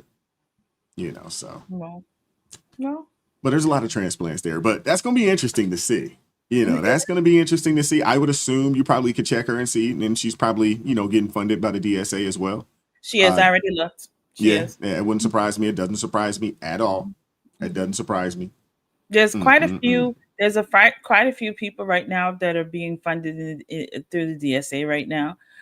Like I said, when I was going through the research of just the different people running here, and I that's why I said I will tell people across the board, whatever state, whatever city you live in, start just looking at these people that you start seeing their names popping up in different places and see who's funding them. Yeah, because go find out who's funding them, because they have to put it's public information. They have to put it out there who's funding them. And there's so many of them that are secretly being funded by the DSA, and they come out looking so Democrat. And I'm saying this for people who support Democratic people. They look so Democrat, and you're just like, oh, okay. And then you go looking a little deeper, and you're like, oh no, there's a lot of DSAs running around. Well, but you also got to understand that you could probably go out and do some street interviews for Democrats and ask them, hey, are you familiar with the DSA? And they're going to say no. I would say 90% of them are going to tell you, what's that? They've never heard of it before. Do that. I might go out there and do some street interviews out here in the A and see what they know and what they don't know. Because that would be just don't tell them that you're a conservative. You might get jumped out there. Listen, they don't know. I sat down on, what day was it? 2 days ago. I took my daughter to the dentist, and I'm sitting there, and this man, he's literally sitting like 2-3 seats away from me, and he comes in. Well, I walk out and he sees me, and then he takes his headphones out, and I'm like, what's about to happen? So he starts playing Jasmine Crockett real loud, and then he starts playing Obama real loud. Then he starts playing Jamal Bryant, and then Would you have a Trump t-shirt on or something? I didn't have nothing. I just had on a regular outfit. In fact, I wasn't even wearing a specific color. I think I was wearing black that day. And he's sitting there, and I'm just like, and so he was like, and so he's sitting in this office, and he's like, you hear that? I was like, do I hear what? He's like, you hear what I'm listening to? I said, I hear it. He said, don't you like Jamal? I said, no. I said, I'm with Philip Anthony Mitchell. He's like, oh, he's good too. He's good too. He was like, they sitting down here, and he's like, my family's from I always have a problem saying this, in Gullah Geechee. The Gullah Geechees. Yes. South Carolina. Yeah. Yes. He's like, my family's from here, and so on and so forth. And I said, okay. And he was like, and all they trying to do and he keeps doing just like that every time you say it, trying to take us down. And I looked at him and I was like, but you're here in their office trying to get work done. And he was like, well, we're forced to. He's like, don't you think they're trying to take us down? I was like, no, I don't. And my sister's like, you better educate him on the truth. And I was like, oh, now I got to educate him. Even when I went to go vote yesterday, they were trying to say, this machine only works for partisan, for our people. I was like, what? So I'm telling you right now. Huh? Are you serious? That's against the law. They're not supposed to do that. And I was sitting there, I looked at him, I was just like, and I shook my head and I walked outside, and I was just like, this is my face must look like I'm a Democrat. So I definitely can walk up and down the streets and ask them questions, and then afterwards, then just expose all of them. I feel like I could do that. Yeah, I feel like I could do that. It'd be good content, especially in Atlanta. It'd be real good content. Jeez. You should do it. I really should. Yeah, I think I'm gonna go out there and do it, and then expose all these people for their foolishness, because they really think I'm down for the cause. I get all their messages and their emails and their invitations. I mean, I'm just saying. I think we have a new segment. I might have to upload some of these videos so you'd be like, here's some more of the foolishness. Take it. Yeah, that'd be awesome. Yeah, go out there and do it. All right, let me read a couple super chats. We'll see if we can, maybe we'll open it up, do some call-ins here in a little bit. Appreciate you pulling up, Crystal. As always, I'll see you this evening. You know, Yes. it's gonna be a good. It's gonna be a good show. We're gonna talk about the Studstitute. What? Are you talking about in the gym? Go do some research. The Studstitute. Oh my gosh. Gosh. That's one of them anyway. I got a few Is others, this but going to be a moment where I'm going to have to be prepared for Rolando? no, I think you and Rolando will probably be on the same team on this one. I think you guys will be on the same side on this one. Okay. But then again, you never know. You never know. He might, it's Rolando. He might find a way. Oh my goodness. Well, thanks for having me up. Thank you, everyone. I'll be in the comments. Appreciate you. All right, take care. Bye. All right. Couple super chats I want to read really fast. Let's see. All right. Shout out to C Cook coming through with the $5 super chat. Says, I'll never take voting for granted again since I was unable to vote this time. To call to get more involved. Absolutely. Shout out to Marla coming through with the $2 super chat. Says, never forget. Yeah, right. Yeah, they forgot. All right. Shout out to Steve Edmister coming through with the $5 super chat. Says, all people in New York City care about is their cell phones and lattes. See how long they can get them to me. No surprise here. Cell phones and lattes. Look at that. Shout out to Steve Hadeen coming through with the $5 super chat. Says, what if surrounding community near a large city have a fractional vote based on the economic influence of the city to the communities around them? I don't really know what the question is there, but appreciate you, Steve Hadeen. Shout out to Queen Beans Art Hive with the $2 super chat. Says, y'all are the best part of my day. Love y'all. Appreciate you. Thank you, Queen Bee. Shout out to my brother Hunter coming through. Been a member for 6 months. Outstanding. Don't be surprised in seeing increasing violence against women and even children in these by these Muslims. YouTube getting really restricted on how I say this. Got you. Yeah, be careful. Shout out to Steve Edmister with the $5 super chat. There was just a No Kings rally, and the same people just elected one of the peasants. The same people just elected one the peasants won't be celebrating very long. Tell us how you really feel, Steve. You call those folks peasants? Goodness gracious. Tell us how you really feel. Shout out to Billy W with the $5 super chat. Says, New Yorkers will not need an alarm clock anymore. Yeah. Get ready for those 5 calls of prayer. Shout out to Deb Longo coming through with the $10 super chat. Says, Wise, do you think the 25 million illegals Biden planned as we saw the results last night, because they can vote these illegals in these sanctuary cities, and that's what happened last night? Solution, ICE, baby. Highly probable. I did see a clip, especially out there in California. I can't speak to Virginia, potentially maybe in New York City. It wouldn't surprise me. Honestly, it wouldn't surprise me at all. Not at all. Shout out to 2020 Vision coming through with the $5 super chat. Says, this is going to lead to a physical war. If these Muslims keep taking office, the fight will be on the ground in America. Shaking my head. Yeesh. You better live in a state, in New York City, those folks don't really have a right to bear arms. The Second Amendment is basically non-existent in a place like that. And yeah, easily taken over. Shout out to 2020 Vision coming through with the $5 super chat. Says, people don't understand, if America fails, what then? Pure chaos in the world. Where are people going to go then? You're absolutely right there. You're absolutely right there. All righty. Did we hit our goal? Let's check here. No, we didn't hit our goal. Look at that. We didn't hit our goal, but we'll open it up anyway. Give me 1 second. It is 11:12. When you pull up, can't be long-winded today because I got to get up out of here. But we'll try to stick it around for probably about 20 minutes or so. So I'm going to pin this to the TizApp. Anybody that would like to pull up, like I said, get in, get out. Get in, get out. All right. Say what you got to say, and we got to get you up off of here. I ask that you do not come up and try to filibuster for 45 minutes. Hey, couple bullet points. I'll answer your question. We'll get you out of here. All right. Shout out to Crystal joining the show for a quick shout out. Appreciate you. Appreciate you.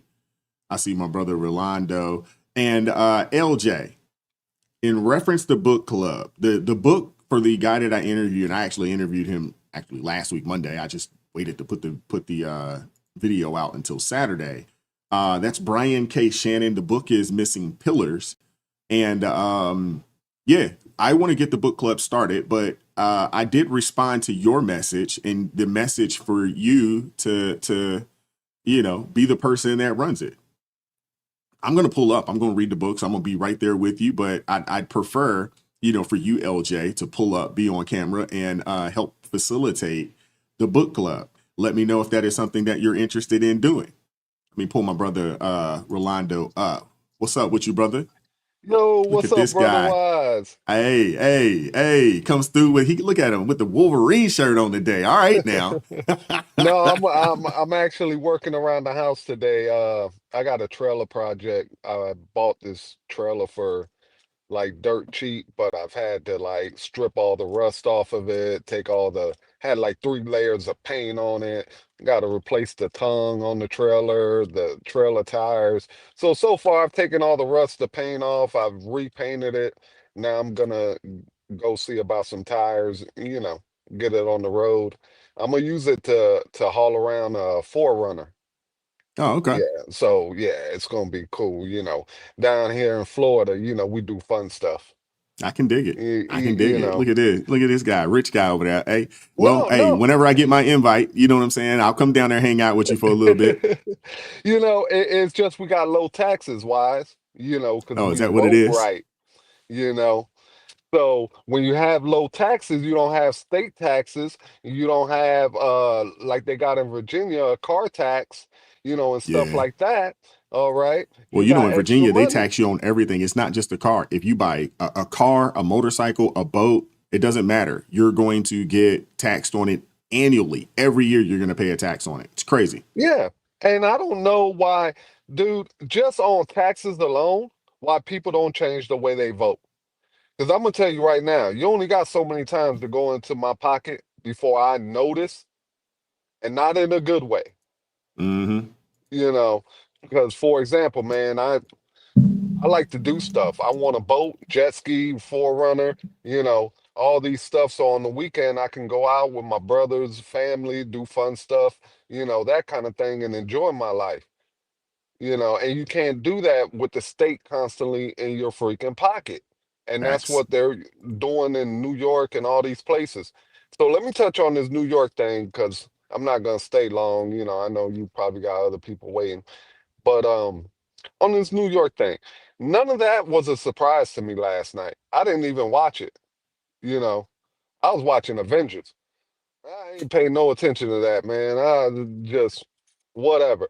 Because I grew up in Jersey. I spent 15 years of my life in Jersey.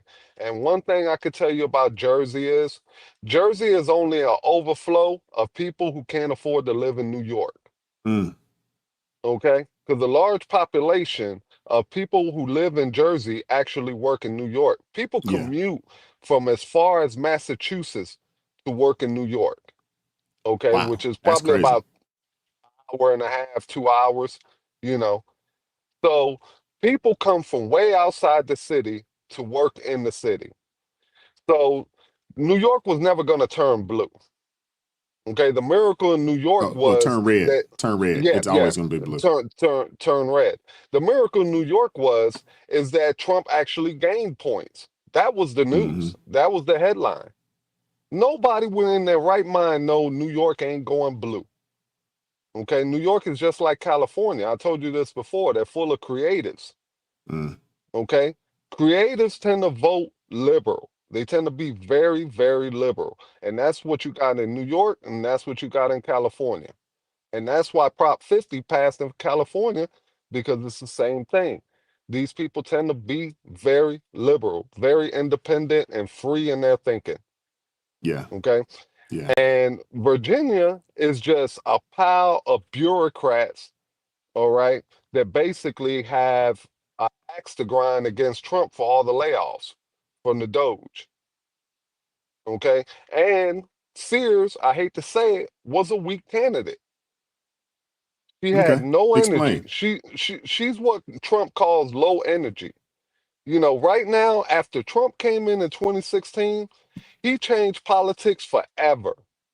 The way he talked, the charisma, everything else. Now everybody is looking for someone like that who's going to energize them. Now, was she qualified? Yes, she was definitely qualified. Okay, but qualified doesn't get you the position all the time. No. You know, people have to like you. And she had that likability factor was low with her. Mm. Okay. And that was the biggest problem in her campaign. Plus, she's fighting an uphill battle at that, you know, with all the bureaucrats that spilled out of Washington, D.C. and went into all the DMV area. You know, she didn't have a shot. The only one that surprised me was the one in New Jersey, just because he came so close the last time. Yeah, he got I, smoked this time around, though. he got Sheesh. smoked. He literally got smoked. And that goes back to my original opinion, you know, that New Jersey is nothing but an overflow of what you see in New York State. I used to live in Newark. You jump on the train, dude, you're in New York in 30 minutes. Yeah. Bro, you was up in Newark, man. Newark's the hood, man. Almost all the You city know? of Newark is a hood. Almost Exactly. all of it. So from that point, and you got flights going out of Newark Airport, everything else. So that connection to New Jersey and New York is really, really tight. Mm-hmm. And that's why you see that those two states you probably will never see turn red again. Okay, Well, I especially think a New lot of York. the word on the street is a lot of the conservatives that was in New Jersey, they moved. You know, they moved Yeah. out the state. Well, the first ones who leave are always the conservatives in situations like this. Yeah, those that can Okay, afford to it's leave, the they get up out of opposite there. party. Yeah. Yeah.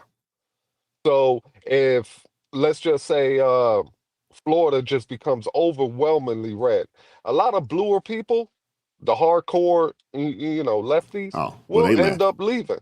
Yeah, they left. You A know, lot of them and it's the left same already. thing in New York. If you look at Sliwa's percentage of how many votes he got yesterday, that's about how many Republicans are left in New York Mm. State. Yeah, You know, it's pretty low. and Pretty low. once they leave, it's going to be all blue. And I'll tell you, wise, they don't know what they're signing up for. This generation, this younger generation, because they said the voters were in between 30 and 40, Mm-hmm. you know, they don't know what they're signing up for. People forget what New York used to be in the 70s. Yeah, people forget.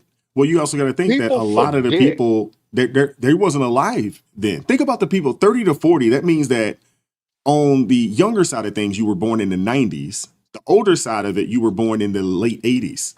They don't know anything about what New Nope. York City was back in the day. They have no idea. No, they grew up in Giuliani, New York, Yeah. which was a Republican-held New York. That's where their memories are. That's all those good memories that you had growing up in New York and da da da da da da. That came from Giuliani, freaking Republican.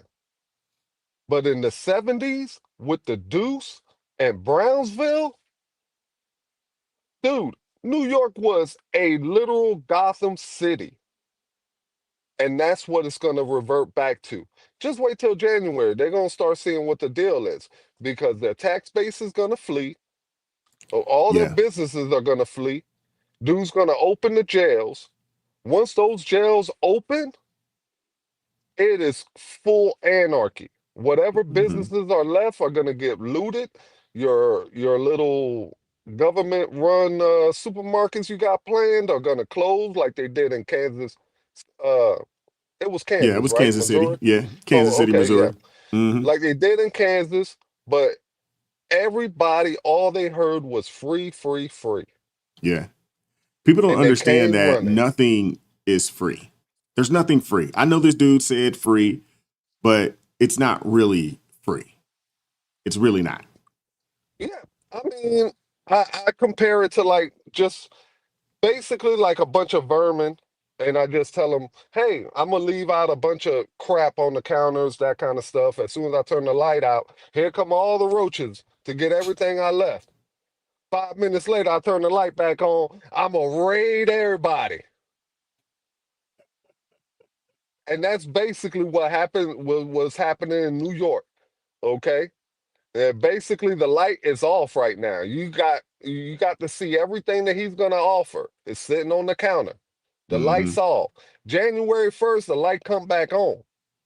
All right. And when that light come back on, that raid is gonna come down and rain down on all them. I hate to compare them to roaches, but I'm just saying, basically all the metaphorical roaches, and y'all is cooked, chemically cooked. Okay, Mm. we talking 8 legs up, wise, on the counter, like, that's what it is, you know. Well, I mean, So hopefully they pull it together. when you look at New York City and you look at, okay, Cuomo running, not a good candidate. You look at Mondani. I mean, this was a race that was, I mean, honestly, I almost feel like, any Democrat worth anything could run and win, in New York City with the right money, because Cuomo, and we all know that Sliwa really didn't have a chance.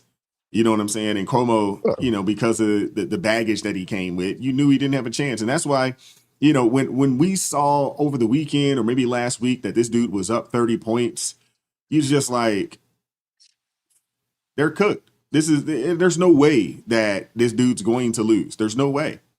So I Well, wasn't surprised everybody, this morning when I woke up, and that was one of the first things that I did when I got up this morning. Once I got out of bed, and I started looking at stuff, and I was like, the only place that I was surprised, I really wasn't surprised about New Jersey. I was surprised at how bad Chitterelli got beat, but I wasn't surprised that he lost. I wasn't surprised that Mondani won. I wasn't surprised there. I was surprised in Virginia. really. I was surprised that Winsome didn't win. I didn't think that it was going to be a blowout. I thought it would be close, just because she was already lieutenant governor, that had a lot of success with the previous administration or the current administration that's in right now. I thought she had a legit chance to win. But I do, to an extent, I do agree with you. I don't think she went and placated to the black vote down in Virginia. You look at what the Democrats did out in Virginia. They brought out the big guns. They brought out Obama. They brought out the NAACP to go and really push. And I would assume that if she could have swayed some of the black voters out there in Virginia in her direction. She didn't need them all. She probably needed maybe 20%, 25% or so. I think she would have had a chance to win. And, the messaging there, probably wasn't as good as it could have possibly been. But who knows? That's the only Look, surprise for I me. just think there's a lot of, she underestimated how many vindictive people there are in Virginia right now. Okay. She could have got God himself to come out there and campaign for her, and I don't think she would have won. That's how bad it was in my Okay. eyes. Just because of Gotcha. all the Doge cuts.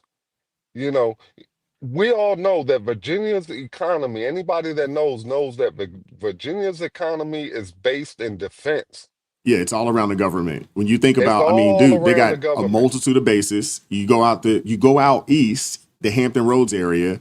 It's Air Force bases. There's obviously you got Quantico out in Virginia. You got the largest naval station, in the country right there in Virginia. So yeah, you're absolutely right. It's all around, defense and the defense contractors as well. And the defense contractors, I was just going to mention that. The defense contractors, there's a multitude. And then on top of that, most of the people who work in DC, you know, are from Virginia Yeah, or live a in good that chunk of them area. live in Northern Virginia. Yeah, absolutely. So I just didn't think she had a chance, not with the R next to her name, Mm, and she didn't have that charisma to just take her over that last little bit.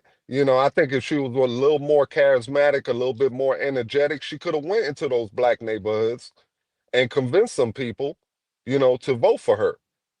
But what she ended up doing was just grabbing a hold of the J. Jones thing and pushing and really Yeah. trying to push that, which I thought was the wrong message. People care about their money. Yeah. And that's what you should have addressed. You should have addressed the car tax, the affordability, the jobs that Youngkin brought into the state that you were talking about not too long Mm-hmm. ago. All Mm-hmm. right, on your show. You should have been pounding on that. Pro business, pro economy, pro low taxes. That's what people want to hear. Yeah. Yeah, some guy talking about killing kids and all that. That is a moral issue. And right now, we're not debating moral issues. Moral issues don't pay the bills, they don't keep the lights on. Yes, So when you're dealing with voters, those kitchen table conversations. You know what I'm saying? So yeah, yeah, that should have been a you may backdrop. be onto something there. So I'm gonna get on out of here, Wise. I Appreciate appreciate you, the brother. time, brother. I will be there tonight, 9:05. Everybody in the chat, I need you to know that if you're here, you need to be there tonight. All right. Yeah, let's So go. we got a spot for every single one of y'all. Come through tonight. It's gonna be fun. Me and Crystal, we gonna go back and forth like we always do. You know what I mean? That's big sister right there. But every once in a while, big sister gotta get spanked because Oh she, she Lord, she's good. Come she's on now, brother. messing. See, you were She, doing good. You were doing good. Golly, well, dude. I'm just saying. I'm saying it in the most friendly way. All right, we talking like school corporal punishment type of spanking. We might have to Oh break out my the paddles with the goodness. holes in it. Oh Because Lord. Okay, Rolando. I'm gonna get you tonight out of here it's before you gonna get be yourself in trouble. on. I'll All see right, you I'll see tonight, y'all brother. tonight. I'll see you All right, tonight, man. Come check us out for the late shift, man. Come check us all out. right. Take care, bro. I'll see you this evening. Good Lord. Oh, Rolando. Come on now, brother. But I want to answer Leslie Aaron's, and I'm going to bring Monice up. Leslie Aaron had a question. And the answer to your question is yes, he was on the ballot twice. And if I'm not mistaken, I believe it was him and I believe Cuomo. Nah, maybe it wasn't Cuomo, but I think him and Curtis Sliwa, I believe, were both on the ballot twice. So was Eric Adams. He was on there as well. And there was somebody else that was on there, and I cannot think of their names because they dropped out. But because they dropped out after the fact, they had already had the ballots printed. And yeah, so yeah, he was definitely on there twice, though, for sure. Absolutely. Let me pull up Sister Monisa. How you doing today, sister? I can't hear you. Can you hear me okay? I can't hear you. I don't know. You I can't hear you. cannot? I heard you earlier, but now all of a sudden I can't hear you. Okay. I can hear you. I'm going to kick you back out, see if you can pull back up. Like, All right. We'll let her get situated there. Yeah, that is pretty crazy. I can't say that I've seen anything like that before where you have a candidate on the ballot twice, but yeah, he was definitely on there twice. But it wasn't just him. I believe it was him and it might have been Curtis Sliwa that was on there. And then, like I said, they had Eric Adams and there was somebody else. And I recall seeing it and I was looking at it on X last because it was something that people were complaining about, like, hey, this is the right. But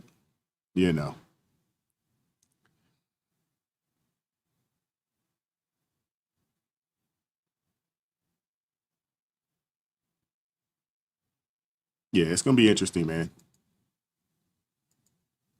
Yeah, it's gonna be interesting up there. What up, Spaces? What's up, brother? Hopefully you seen the invite go out last night. Sugar Shane, be on the lookout. Your invite is coming. I was on my other computer, so I couldn't get to you, but just be on the lookout. I got an invite coming out to you, brother. So be on the lookout. Just so you know, we putting the pressure on Sugar Shane. Putting the pressure on him.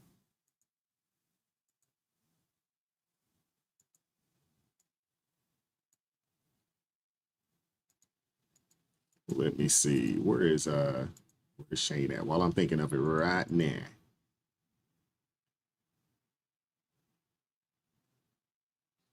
All right. Hopefully Monisa pulls back up. Okay, yeah, that's it.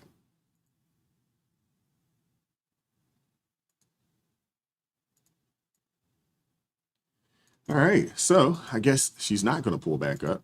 I was hoping that she would, but you know, I appreciate you guys, you know, pulling up, and hopefully you guys enjoyed the show today. Come check us out. Come check us out. Come check us out. The late shift. The late shift is here. It is Wednesday. Show will start at 9 p.m. Eastern Standard Time. The show will kick off. All right. All right.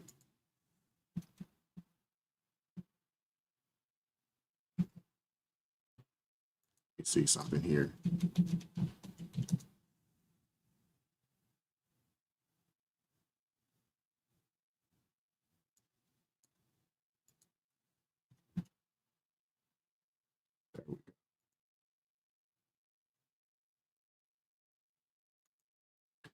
All right, so invites are going out, you know, to my folks. I'll get the link over to you guys here in a little bit, a little later today. But yeah, man, I appreciate you guys pulling up, man. I hope you guys enjoyed the show. Hope you guys enjoyed the show today, man. Shout out to Crystal and Rolando for pulling up for a little bit, hanging out with us for a brief second. But appreciate you guys, man. And we're gonna get up out of here. Come check us out. Come check us out. Come check us out. The late shift is here. Please go subscribe to the channel, The Late Shift Crew. It is in the description box, but if you just, you know, if you look it up on YouTube, The Late Shift Crew, it is there. Come subscribe to the channel. Come check us out. And yeah, this thing is continuing to grow, man. So I'm excited about tonight's show. Obviously, for those of you guys, you know, that do, you know, watch the evening show, it's a little lighter. It's a little lighter, you know, of a show, but it's still a lot of fun, a lot of laughs, a lot of fun. So come hang out with us. LJ, reach out to me so we can, you know, start working towards getting this book club thing kicked off. I might have to do a poll. I'll put a poll out there to see how many people, and that way I can kind of figure out how I want to do it. I don't think that if we do it, I don't think we'll do it to where we live stream it in this way.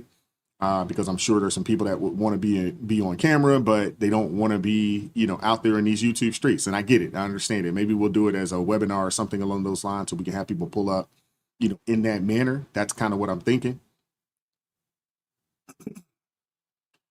No, I didn't, Spaces. Shoot it. Send it to me again. Because for whatever reason, I didn't get it. I missed, or unless I missed it. But yeah, shoot it to me again. But come check us out, man. Later this evening for the late shift. Come check us out. It's going to be a lot of fun. It's probably going to be a long. I mean, I think you guys, y'all seen the daggone invite. It's for 3 hours because we can just expect that is going to be the case. Come hang out with us, man. All right. Hope you guys enjoy the rest of your day. Enjoy the day. It is Wednesday, so happy hump day to you guys. And we're going to get out of here, man. Appreciate you guys, man. Shout out to all my Blues, all my ARP family members. Thank you guys so much for supporting the channel. I really appreciate you guys supporting what we're doing over here. And everybody that supported the channel financially this morning, I really appreciate you guys. And as always, keep God first. Stay prayed up. We'll catch up with you all next time. Peace.